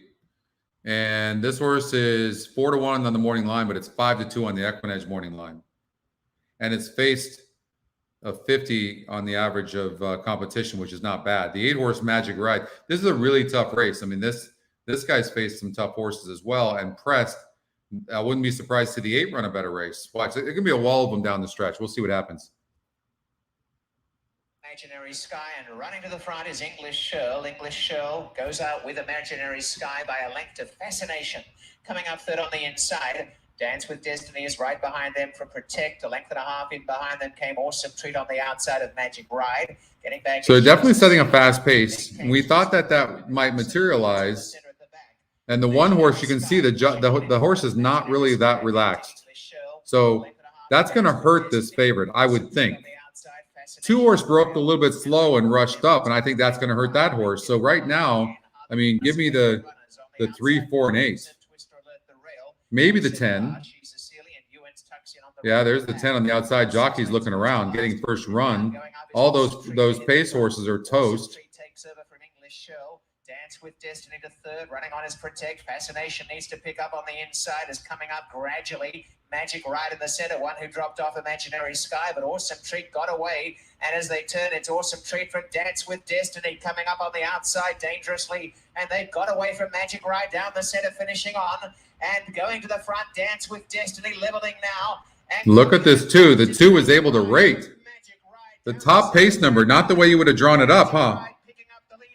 Oh, here comes the 8. 8, 2, 10, 3. 3 had no excuses.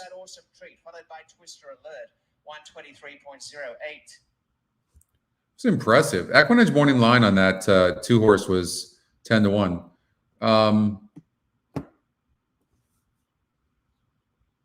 You know, that horse had never shown that kind of ability to come from behind like that. But it is lightly raced with only 8 starts. So we'll, you know, but that was a good effort by the 2 at 16-1. So the horse ran good. I think everyone thought the same thing. It was going to be part of that pace. And the 10 sat a perfect trip in its 3rd race, and it did well, even with the drop in GSR. 3-horse disappointed, but the 8-horse ran good. Yeah, you had that 8-horse. That horse really got bet down too. Equinedge morning line on that horse was 10-1. And look, this is a handicapping. The winner is 8, Magic Ride. One way of looking at things from a handicapping perspective is you see this horse showing speed against a 60 SOR group. That's about the highest maiden group I've ever seen. Pressed, and at the stretch was only 3.5 lengths back here against a 60 group, now dropping to a 48 group. And showing speed cutting back and then finished. So, I mean, beautiful. And the GSR was even higher. The highest GSR the horse has ever had. It's good stuff. Good stuff. What's up, Aaron? Aaron in the house.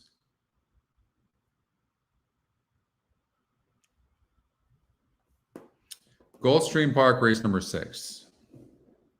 Are they behind now or? All right, so they're coming onto the track. Churchill Downs. All right, we could probably cover a little bit of Churchill Downs here, and then we're going to get out to Gulfstream Park.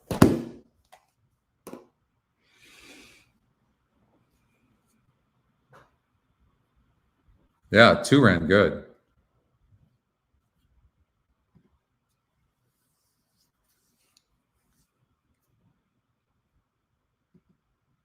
Second time, oh, that's a good point. Thank you very much. Thank you, Jeff. Thank you. Don't forget to like this show, everybody. All right, Palace Avenger. 89 pace, 3 wins in 6 tries. GSR is fine. SOR is fine. EquinEdge second pick.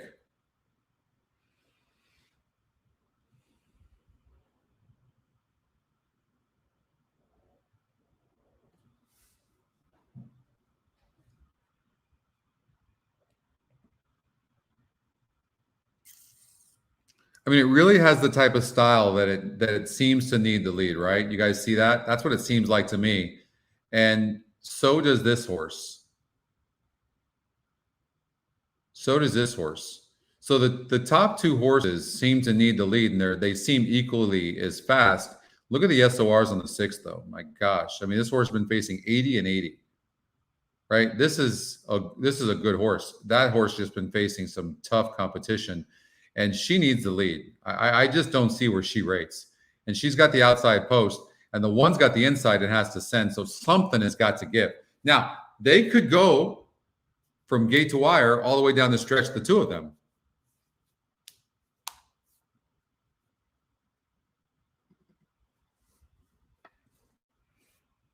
They could. So Majestic. In the times this horse has run good, it's always been near the pace. I just don't think that the pace plays out for this horse. I really don't. So now you start looking at horses like the 5 and the 6. Or the 4, excuse me.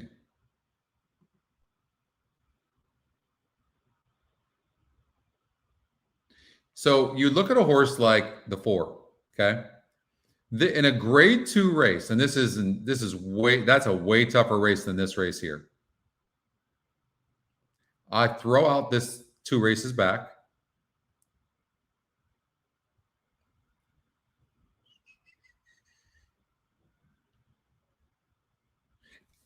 This horse is a little confusing. There's only 5 horses here.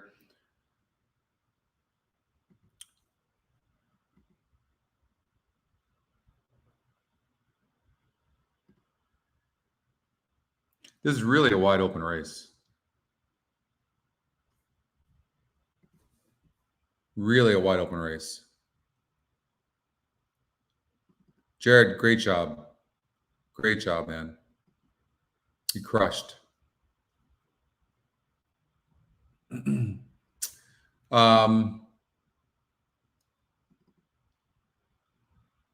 So certainly the class of the race is the 1 and 6, no doubt about it. And they might just keep going. I think the 4 or 5 will finish, but I don't know that they'll win. I don't know that they have enough class to beat the 1 and 6. So I'm going to suggest that the 1 and 6, 1 and 6 all the way down the stretch. That's my guess.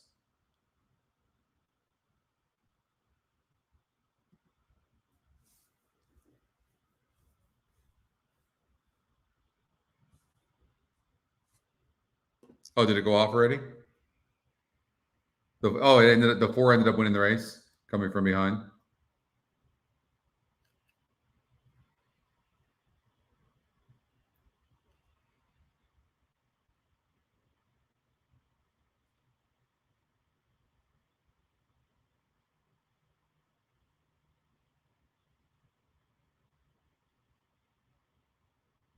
So we got Gulfstream Park coming up, and we're definitely going to want to see that, right? Because it's the second leg. I'm spread out pretty good.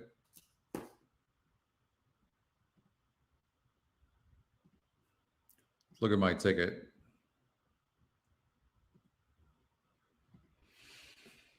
So I have the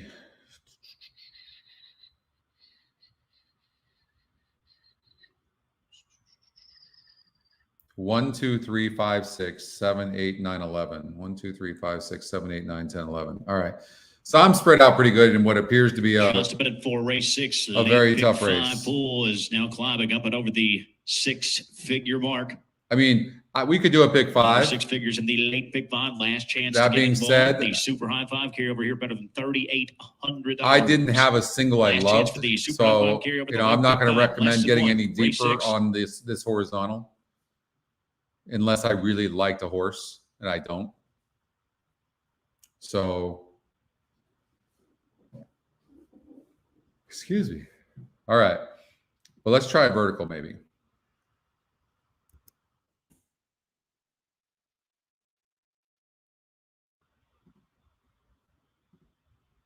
So this is what the system is recommending.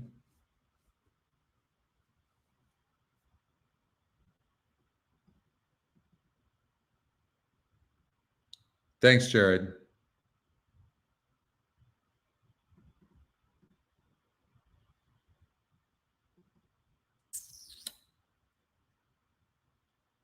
All right, you got a 1% horse here in the 10.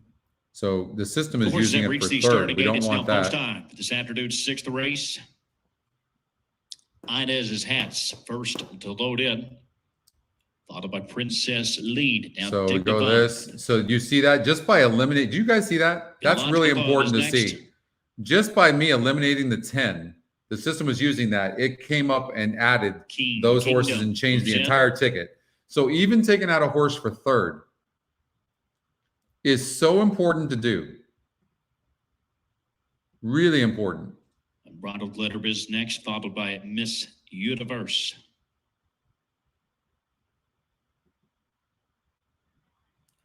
I think the 11 horse could end up running really good. Look at this. 8-1 on the morning line, 7-2 on the EquinEdge morning line, Pronta. And Chantel Sutherland is on fire, riding with a lot of confidence right now as well. And there's a look. Looks very good. Looks very happy. Goes into the gate nicely. Looks good. 9-2 right now. Wide open race. Race number 6. Good luck, everybody. She'll be followed by Kill Kitty Bella. The 2-year-old fillies are all set. They are at the post.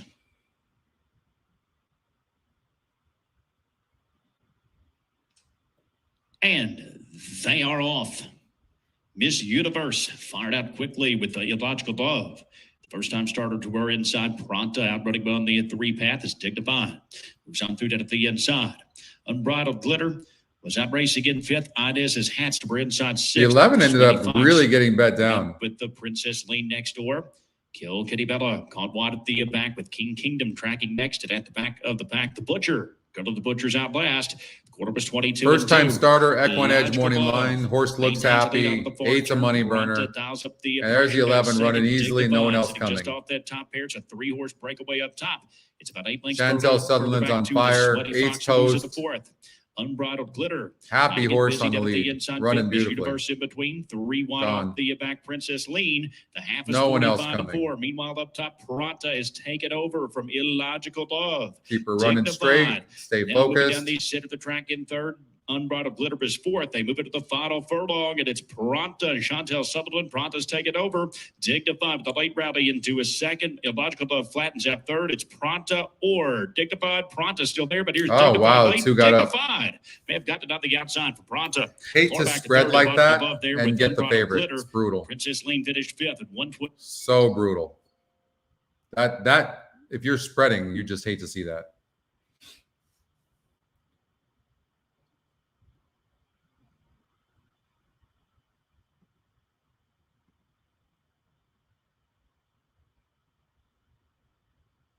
I know, Colin. I mean, she looked gone. She looked absolutely gone.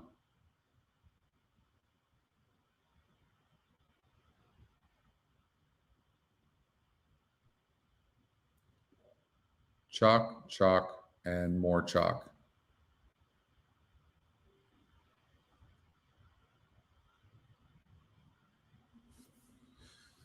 Yeah, no, I'm sure you do. I mean, well, I said the 8 had burned money. I was wrong. That's not the horse I was thinking of, but you could just see the 11 was running better. But I also thought the 11 was gone, and then the 2 horse just kind of hung in there, and the 11 stopped. So the 11's not supposed to lose that race, really.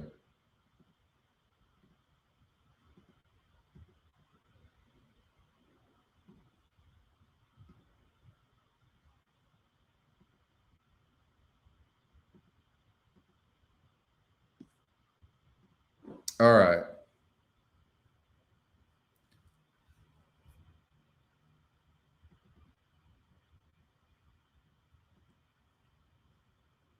Aqueduct race number 8.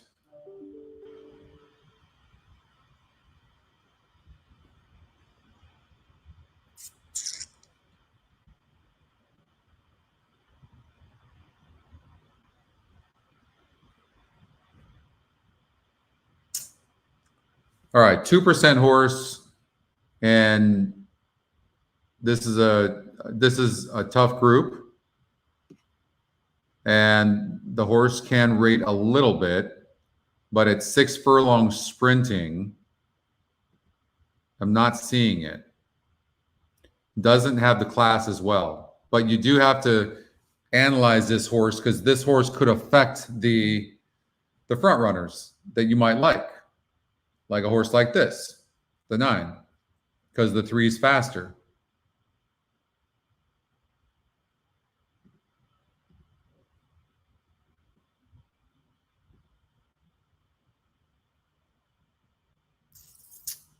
So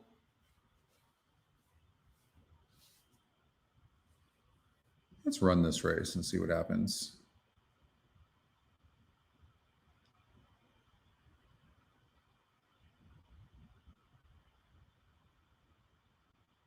So how's the 8 and the 6? There's a story. So 8 horse seems to fit here. There seems to be speed in here, cheap speed as well. That seems to stop. So I'd imagine 6 horse, Call Me Harry, going to be sitting a good trip. 10 horse, that's tough to win from that post, especially when you have no speed. I wouldn't like that horse. 8 horse makes a lot of sense in here. I think 6 gets first run is also a price play, and the EquinEdge second pick. So that does make a lot of sense.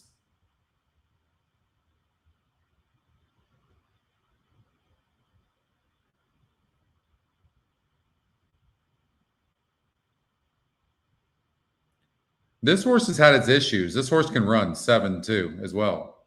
So I like 6, 7, 8. That's what I like at Aqueduct.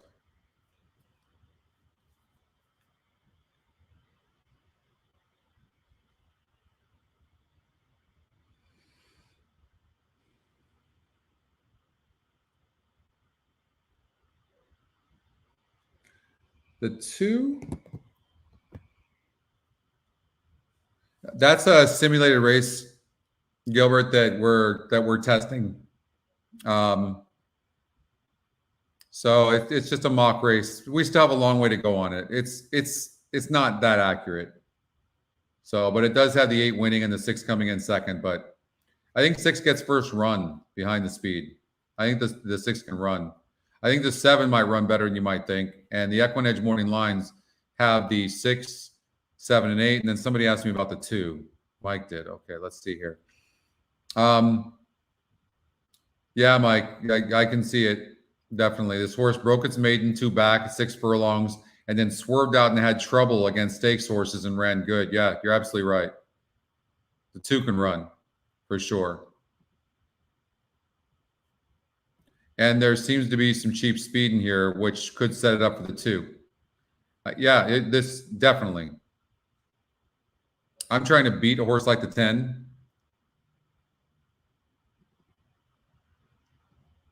Big GSR jump. That's a good point, but this horse's style is one that needs the lead and going to be pressing. It's just more cheap speed, Oldie. But you're right. You're right on that jump, but you got to look at other factors as well. It is a big jump, no question. But I don't think this horse can rate.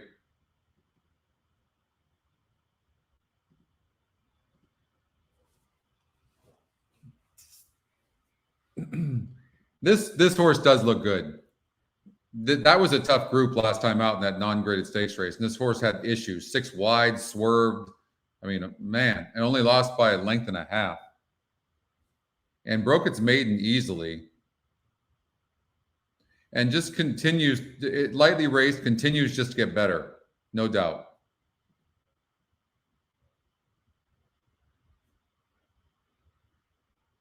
I would like the 2 over the 7. I take the, I'm going to change my mind. I'm going to say 628. I know, but there's so much speed, and this horse's class is lacking. But it does have an 87 pace. We'll see. We'll see, Oldie. I at 42 to 1. I mean, hey, maybe even in the money, it's worth a look, you know. But I just think there's so much speed in here, and the 2 and the 6 are going to get first run. I think the 8 comes from behind. We'll see. 10's going to be running as well. We know that, but wide post, no speed. We'll see. Going to have to get through a wall of horses. One of the horses is just really being fractious. I think it's the 9. But one of them is really acting up.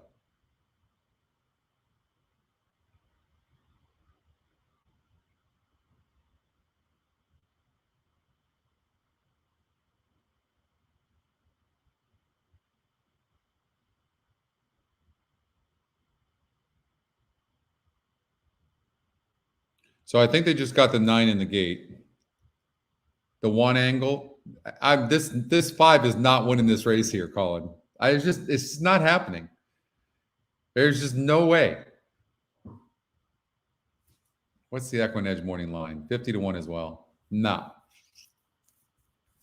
1%, 50 to 1. It's going to give you a thrill for a second. I like the 6. 6 gets first run. But the 2 is going to save ground, but going to need to get through on the rail. And the 6 has been facing a 60, or 2 has been facing a 66 SOR group. Oh, by the way, the 7 horse has been in the money in all 6 tries, going 6 furlongs on the turf. Like, I don't know. I want to add the 7. Give me a trifecta box, 2, 6, 7, 8. That's what I would do.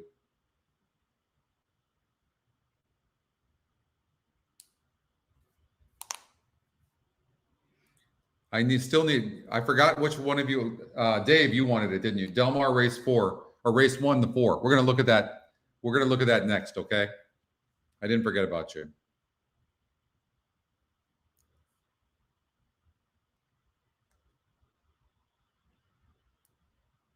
We're probably going to have to leave this race and go to Laurel.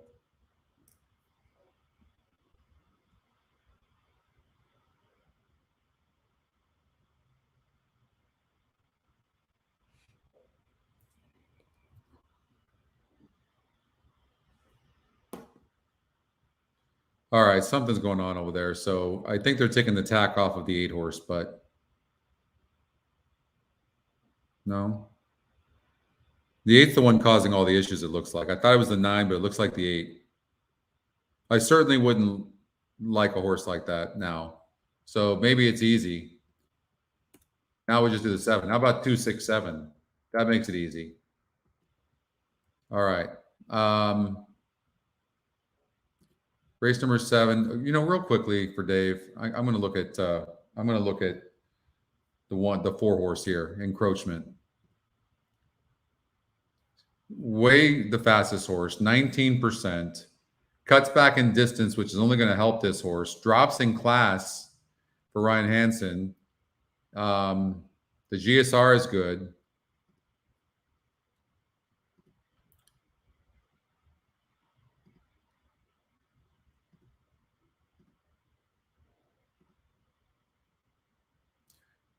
I don't know that I like the 4.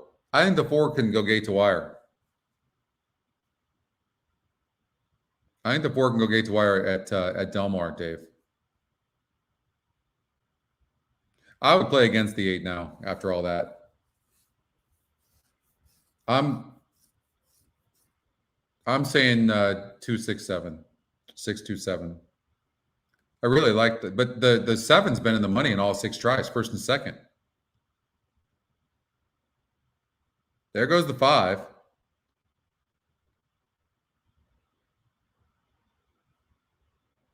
The 9 horse, a lot of speed, keeping the 5 honest. The 5 had to go in second because of that. That's how fast that. And look at the 6, way closer to the pace than I thought the horse would be at 6 to 1. We're going to sit off the 9. Wow.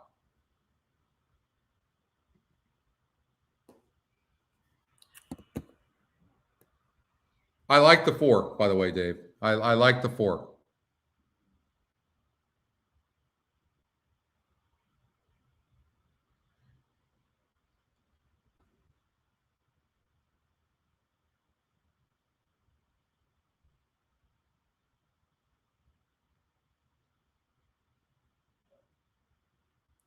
Here comes a 7.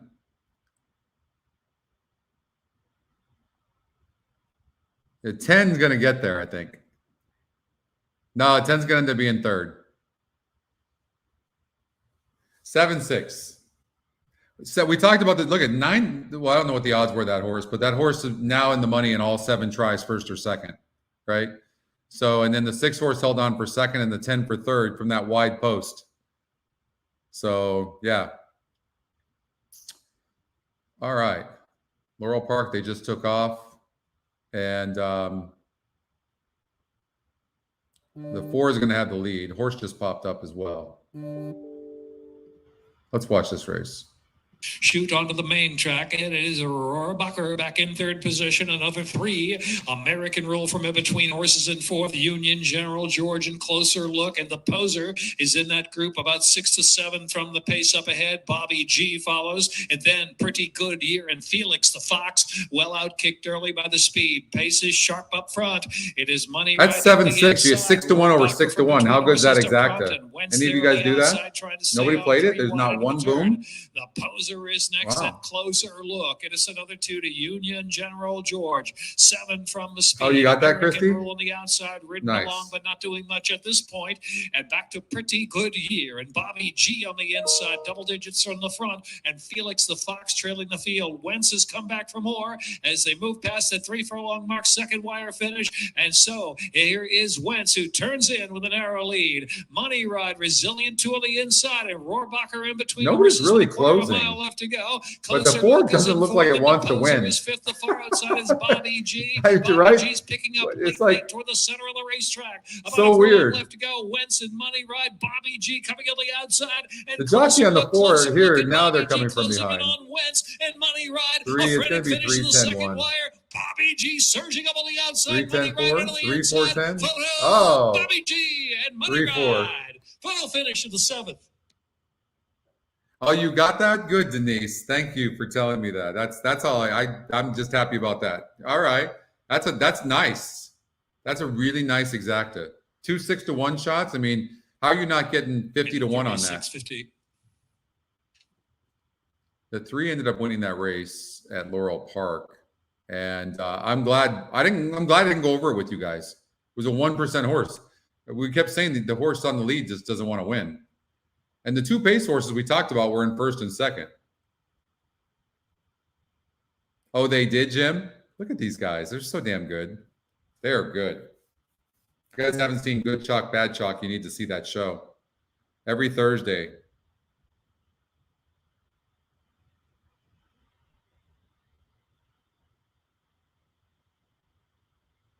Horse just popped over at Delta Downs. The 6 horse in race number 6.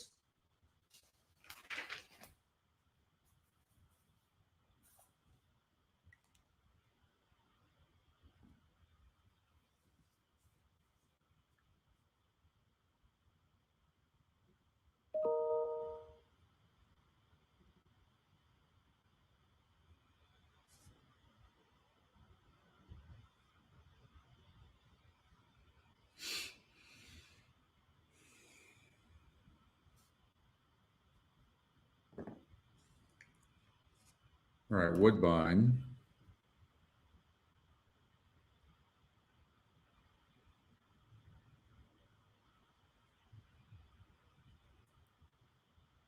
I'm curious what that exacta paid over at Aqueduct. Let me know, Christy, what that paid. I do think this, at Del Mar, the 4 can run good.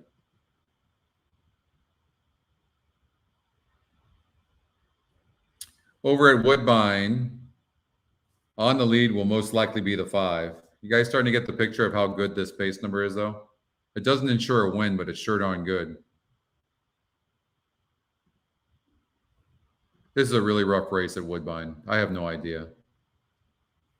No idea. 15, 20, what? For 50 cents or $1? That's crazy. 2 6-to-1 shots? They do. I have no idea, Woodbine. I'm guessing that the 5 is going to be on the lead. I saw the 4 horse going into the gate, and it looked really good. And it broke 9th from the rail last time out and gets extra distance. Exacta paid $45. Okay. Okay, good. That makes sense. For $1. Yeah, perfect. There you go.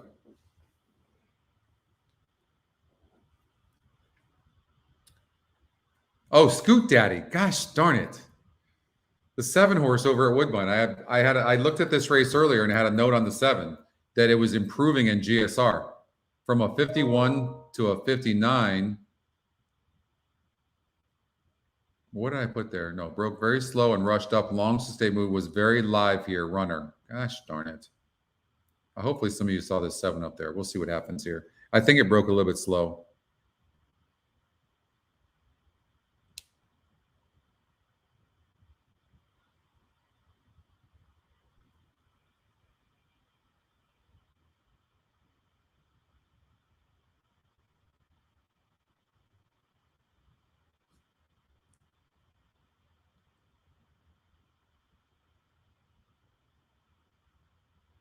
Well, maybe we're all going to save money. 7's like in the middle of the horses and last. Like it doesn't even look like the jockey's asking the horse. I know he has more talent than this. You see that? Just literally wait last minute and then ask him late. Are they trying to teach the horse something? Look at this finish of the 7. Look at this. Horse is lugging in. Clearly can run. Who's the jockey? Oh, that's horrible. 9 wins the race. Look at that. Look at the way the 7 finished. Just terrible. Weird ride can run.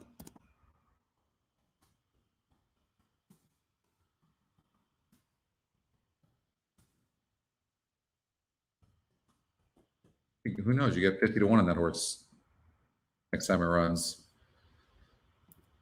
Del Mar, race number 1.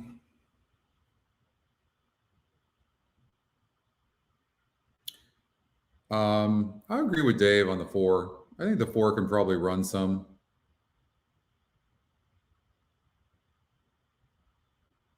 But we're going to go to Gulfstream Park.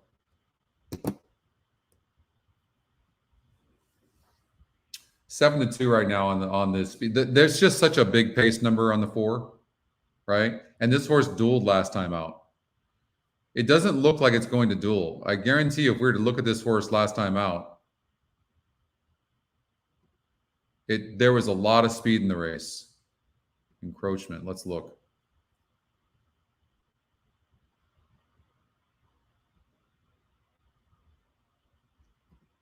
See, there was 3 horses that were just as fast. You see that? And they were on the lead. So that hurt the 4. That's not, and the 4 was only 7% last time out. Now the horse is easily the fastest horse in the lead and is 19%. And the EquinEdge morning line, though, is 15-1, which completely throws me off. But I'm going to guess that this 4 could go gate to wire, especially on the cutback and distance, if it gets a clear lead. Now, there's some first-time starters in here that we don't know how fast they are, okay? Let me just preface that, Dave. But as they go into the gate, sorry. But let's see what happens here. I'm curious to see how this 4 runs at Del Mar. Doug O'Neill is very hot, no doubt.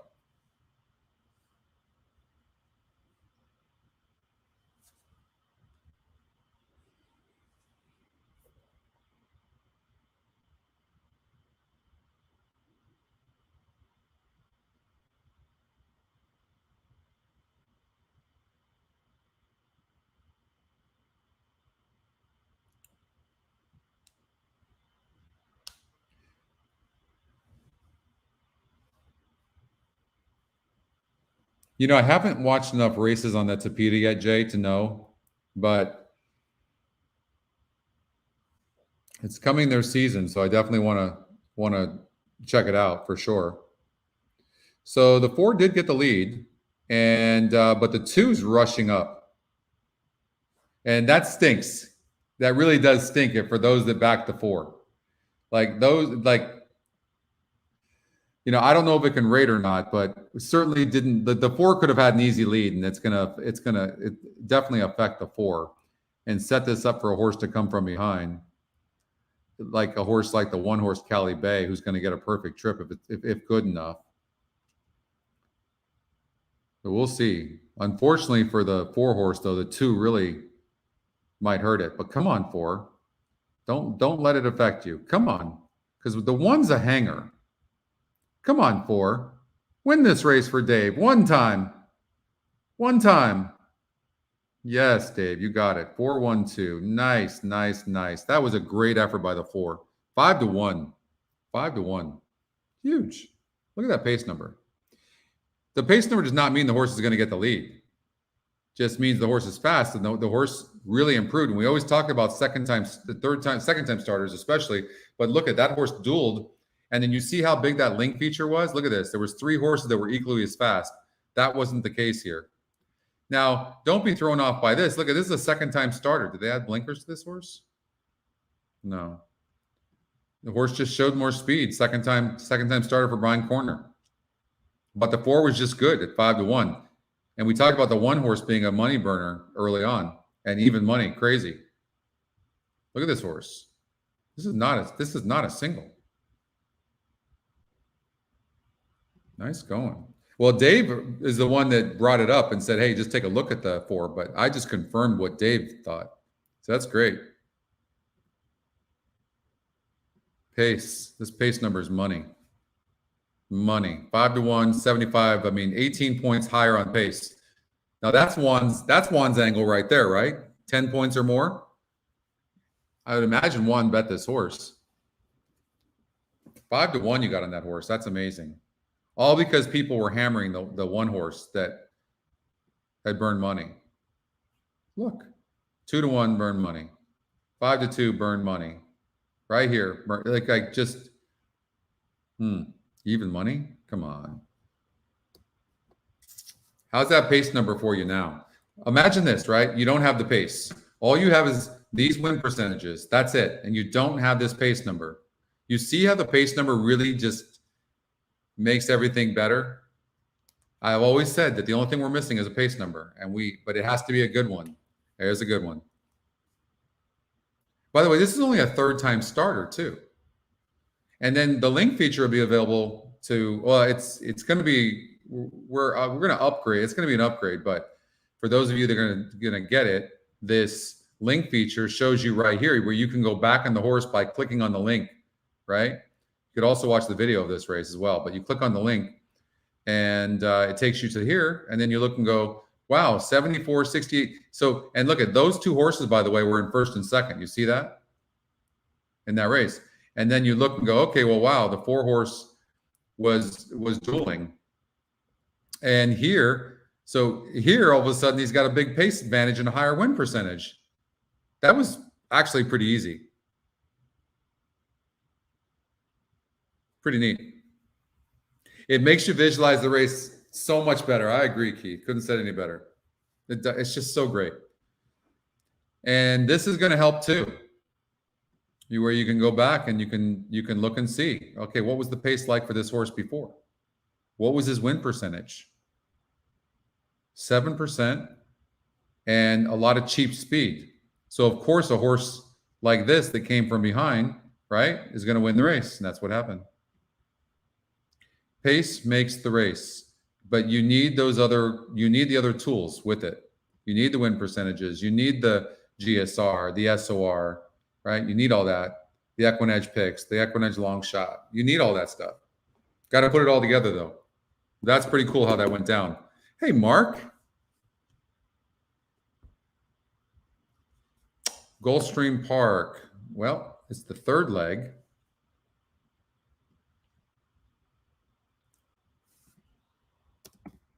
Who did we use?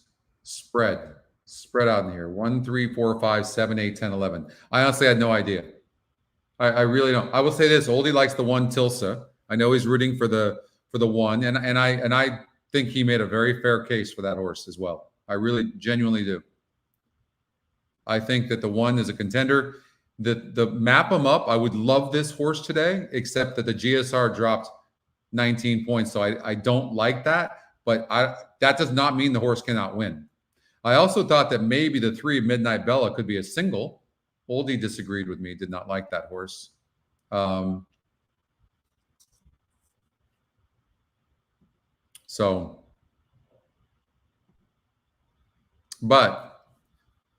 Pearlescent, this horse is really doing well right now.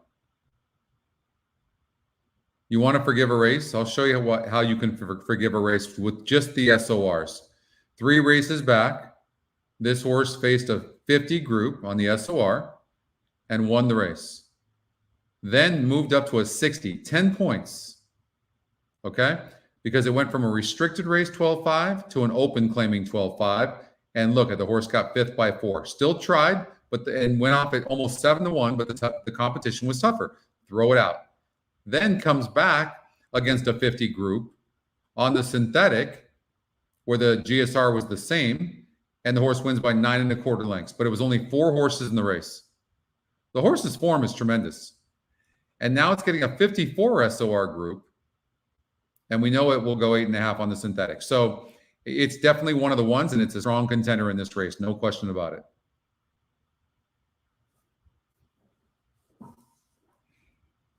And I'm rooting for the horse because Imaginary Stables is a friend of mine, John Guarneri, and I want to see him do well. So, all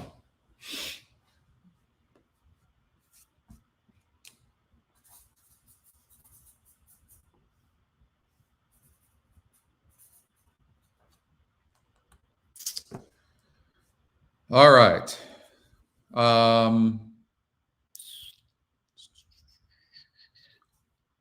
You know, for me to go recommend something in a race where I'm covering 8 or 9 horses would be ludicrous.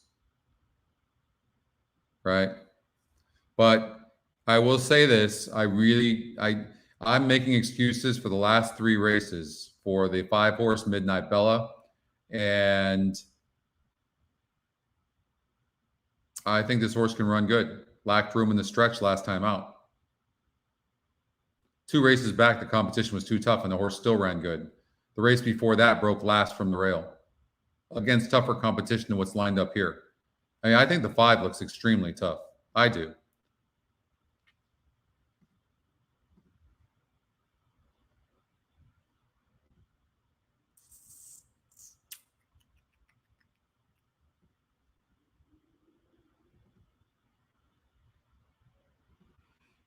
So let's look at the pace in this race and what happened to the 5. Did it, it ran good. What was the pace scenario? So there was only 1 horse that had a big pace advantage, and there was no pace in this race. And this horse had a 4 and still came up to be second. Wow. If that's not telling, now look what it's getting. Way more pace than what it got last time out. It's 28% today. And back then it was 24%, but it had a 4 on the pace. It only has a 4 here today, but it's getting way more pace with horses that don't look that great. I'm just saying, I think I kind of regret not singling this horse now. I didn't look at the link feature before.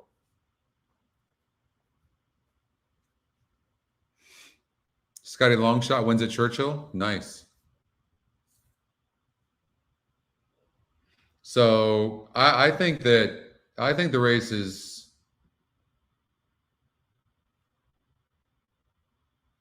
it just didn't set up for this horse. Actually, it got 4th, not 2nd. Excuse me. But look, there was just no speed in the race.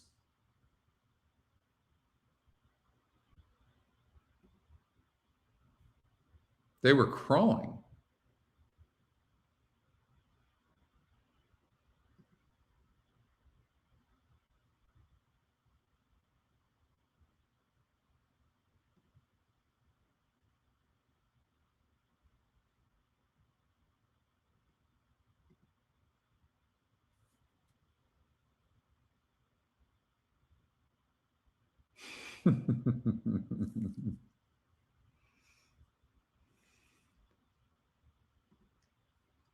All right. After the slow beginning at the back marker, a little bit good. The quarter 25-1. It is a tight pack. So it's exactly what we thought. Stretch, 3 was going to be on the lead. The short lead there at the inside. Pearlescent right there on the outside in second. Classy, of course.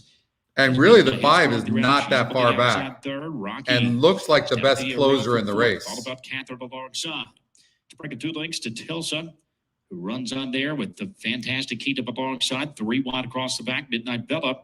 Still 2 more to Wonder Blondie, and the back marker throughout is little bit good. The half but of them 49. They're not going fast though. Battle up top continues. Map them up there with the short. I really do think the 5 can run, but it really needs some pace. It's just not getting it. 8's going to win for fun, I would imagine. Fantastic Kingdom. Begins to pick it up on the outside. 3 wide from a 4th. Midnight Bella. Here comes the 10. The 5th spot as Wonder Blondie moves up at heavy traffic. 3/4, 114 and 1. Pearlescent has taken over, turning for home. Pearlescent kicks off the turn with a 3-leg lead. Fantastic Kingdom rolls up at the outside to take over second. Wonder Blondie is up at the 4 outside. But 8's going to win for fun, 6-5. The step up, no problem here. She's ridden out, but she's on top to a 7-leg lead. Look at her form is tremendous right now. Pearlescent 2 in a row. 8-10-2. Easily at 6-5. Wonder Blondie was second. Fantastic Kingdom finished third. Little bit good fourth. So just brutal chalk right now in this sequence. All right, Golden Gate Fields, race number 1.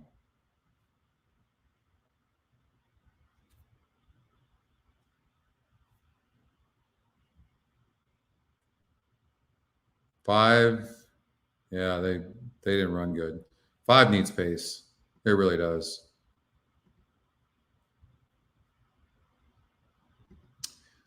All right. Delta Downs race 6. I think we said the 6 horse, right?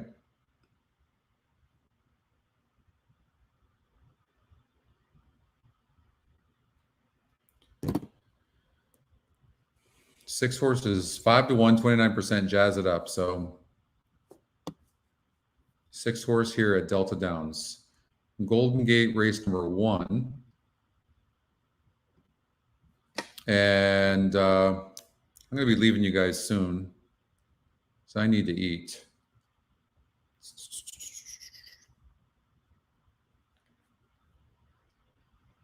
So, you know, no pace in here whatsoever.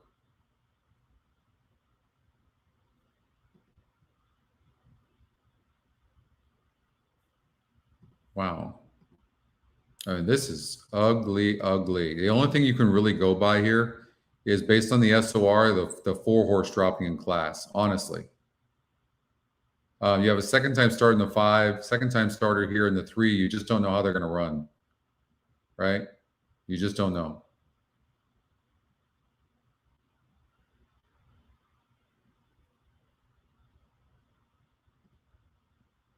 This horse doesn't seem to have anything, yet it's this EquinEdge's second pick.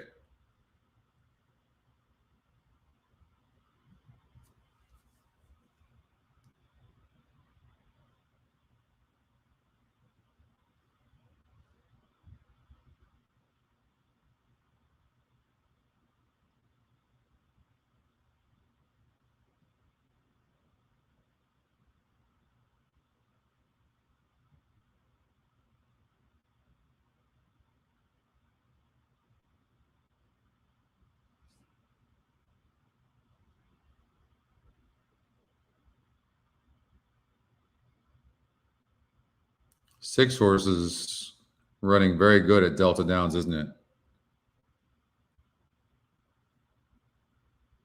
Here comes the 4. Going to be between those 2 horses. 6 did duel in between horses initially, so it could stop, but it doesn't look like it's going to. You do the same, Kathy. That sounds wonderful. 6-4 over at Delta.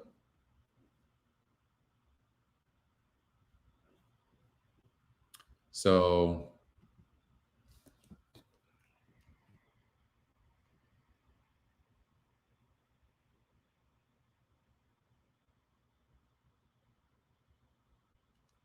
all right, going into the gate at Golden Gate Fields, I probably would take the 4 horse, honestly, 36%. There's not a lot of pace in the race. I think, you know, horse is dropping in class. Ginger Doodle's the second EquinEdge pick. I can't make a case for it. I don't know where that's coming from, the 27, but the system is better than me. Blinkers are off. Maybe that's going to do it. Evan Roman jumps aboard. Something's alive with this horse, that's for sure. Even the EquinEdge morning line says 5-2. Just on paper, I don't like it. Sacred Beauty probably wins this race, the 4.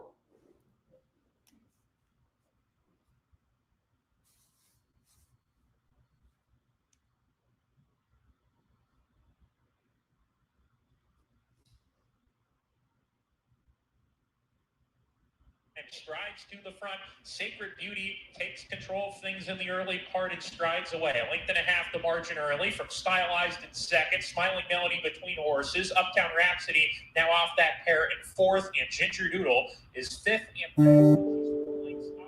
and Sacred Beauty, who leads the way around the clubhouse turn, is comfortably clear, a length and a half still. Stylized to clear second. Uptown Rhapsody third on the inside on a hold. She's 3/4 of a length ahead of Smiling Melody.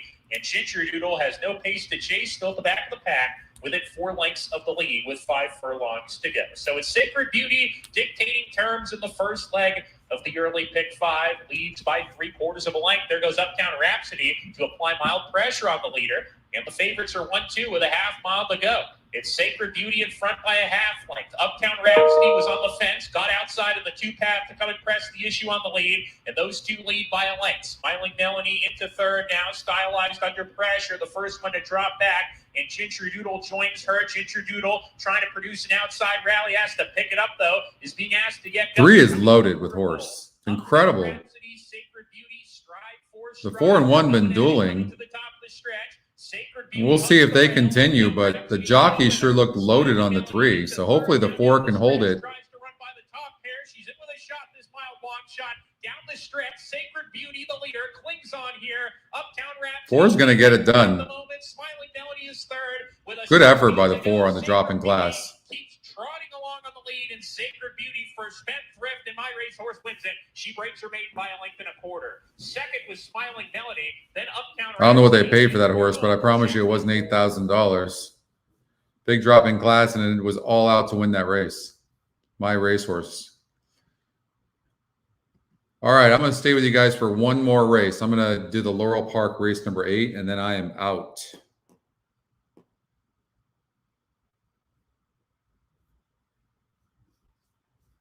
Okay.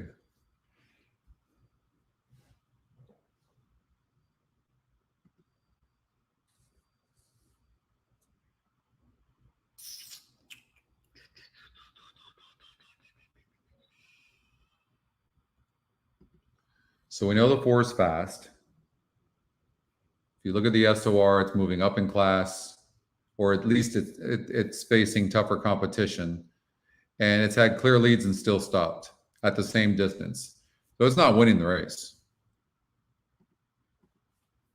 50-1 on the EquinEdge morning line. Then you have the 1 horse who clearly needs the lead. And it does have some class. And, well, at least in the last race, it showed some speed. It dueled 2 races back against a little bit easier, going shorter. The 1's not terrible, but it's got the 4 to contend with. If the 4, for whatever reason, broke bad, the 1 would scare me on the lead a little bit. New trainer as well, but he's over. Yeah, just over. You know, this is where races like this can really break down. EquinEdge morning line, you know, check that out. Look at 6-1 on the 15 horse. A lot of times because of the outside post, you know, these horses are forgotten. That being said, draws a wide post and runs its best on the lead. So, and it's not fast enough. The 2 horse has come from behind throughout that last race and is tactical. I like the 2 a lot. It's getting bet too. My Candy Girl, the 3.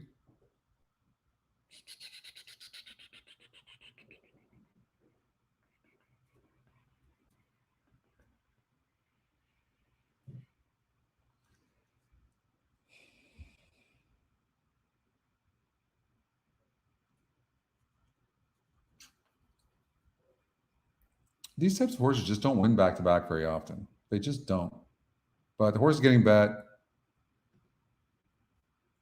Is tactical. This seems like a little bit tougher competition. It's possible.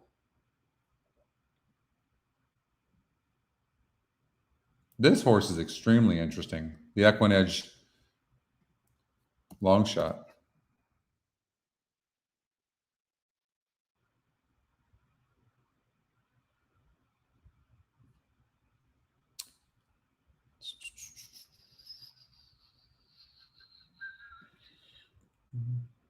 Not really. 13, don't like the post. Bad breaker.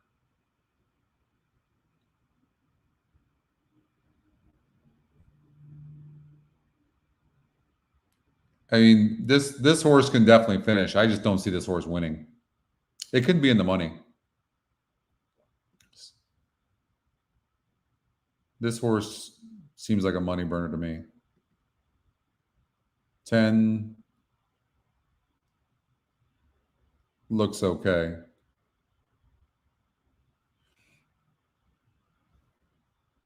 Nice, Frankie.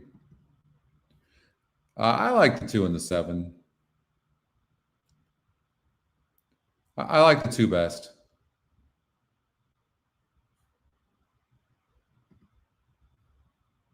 Oh, they already took off. And Belle Belisa has to pass them all, and she is last, and last some 15 to 16 off the speed up ahead. But the pace is solid with Tipsy Chatter and Beckon racing 1-2. Tipsy Chatter 3/4 of a length from Beckon in the second spot. Amplio scheme out there 3 wide. Vibrancy tucked in down to the inside. In the meantime, Awesome Jazz made a big move for the back of the pack now into the far turn. The jockey in the 7 Awesome just really nice terrible. Getting himself behind a 30 to 1 shot. He's got to know better. Getting involved. So a lot to do for Belle Belisa. She's second to last I mean, at this point. that 7 So was about 2.5 loaded with furlongs horse until he had to go. check back. And it's Beckon on the outside. Awesome Jazz. Right there is now with a chance inside Mike Handy Girl as they slip in through the stretch now with 3/16 of a mile to go. And Mike Handy on the inside is a Double Fireball is coming with a run. And Double Fireball is the one down to the inside. Double Fireball getting through down to the inside I mean, from Beckon. honestly, that's Double the difference. Look at the 7, how good it's going to Here run. is Double Fireball. And Double that's the difference Fireball between winning and at losing. 24 to 1. You see that? And Bug Boy Bryson will light up the tote board. Second will be Beckon, and it's close third. That's the jockey. Just terrible ride. Was best in the race for sure.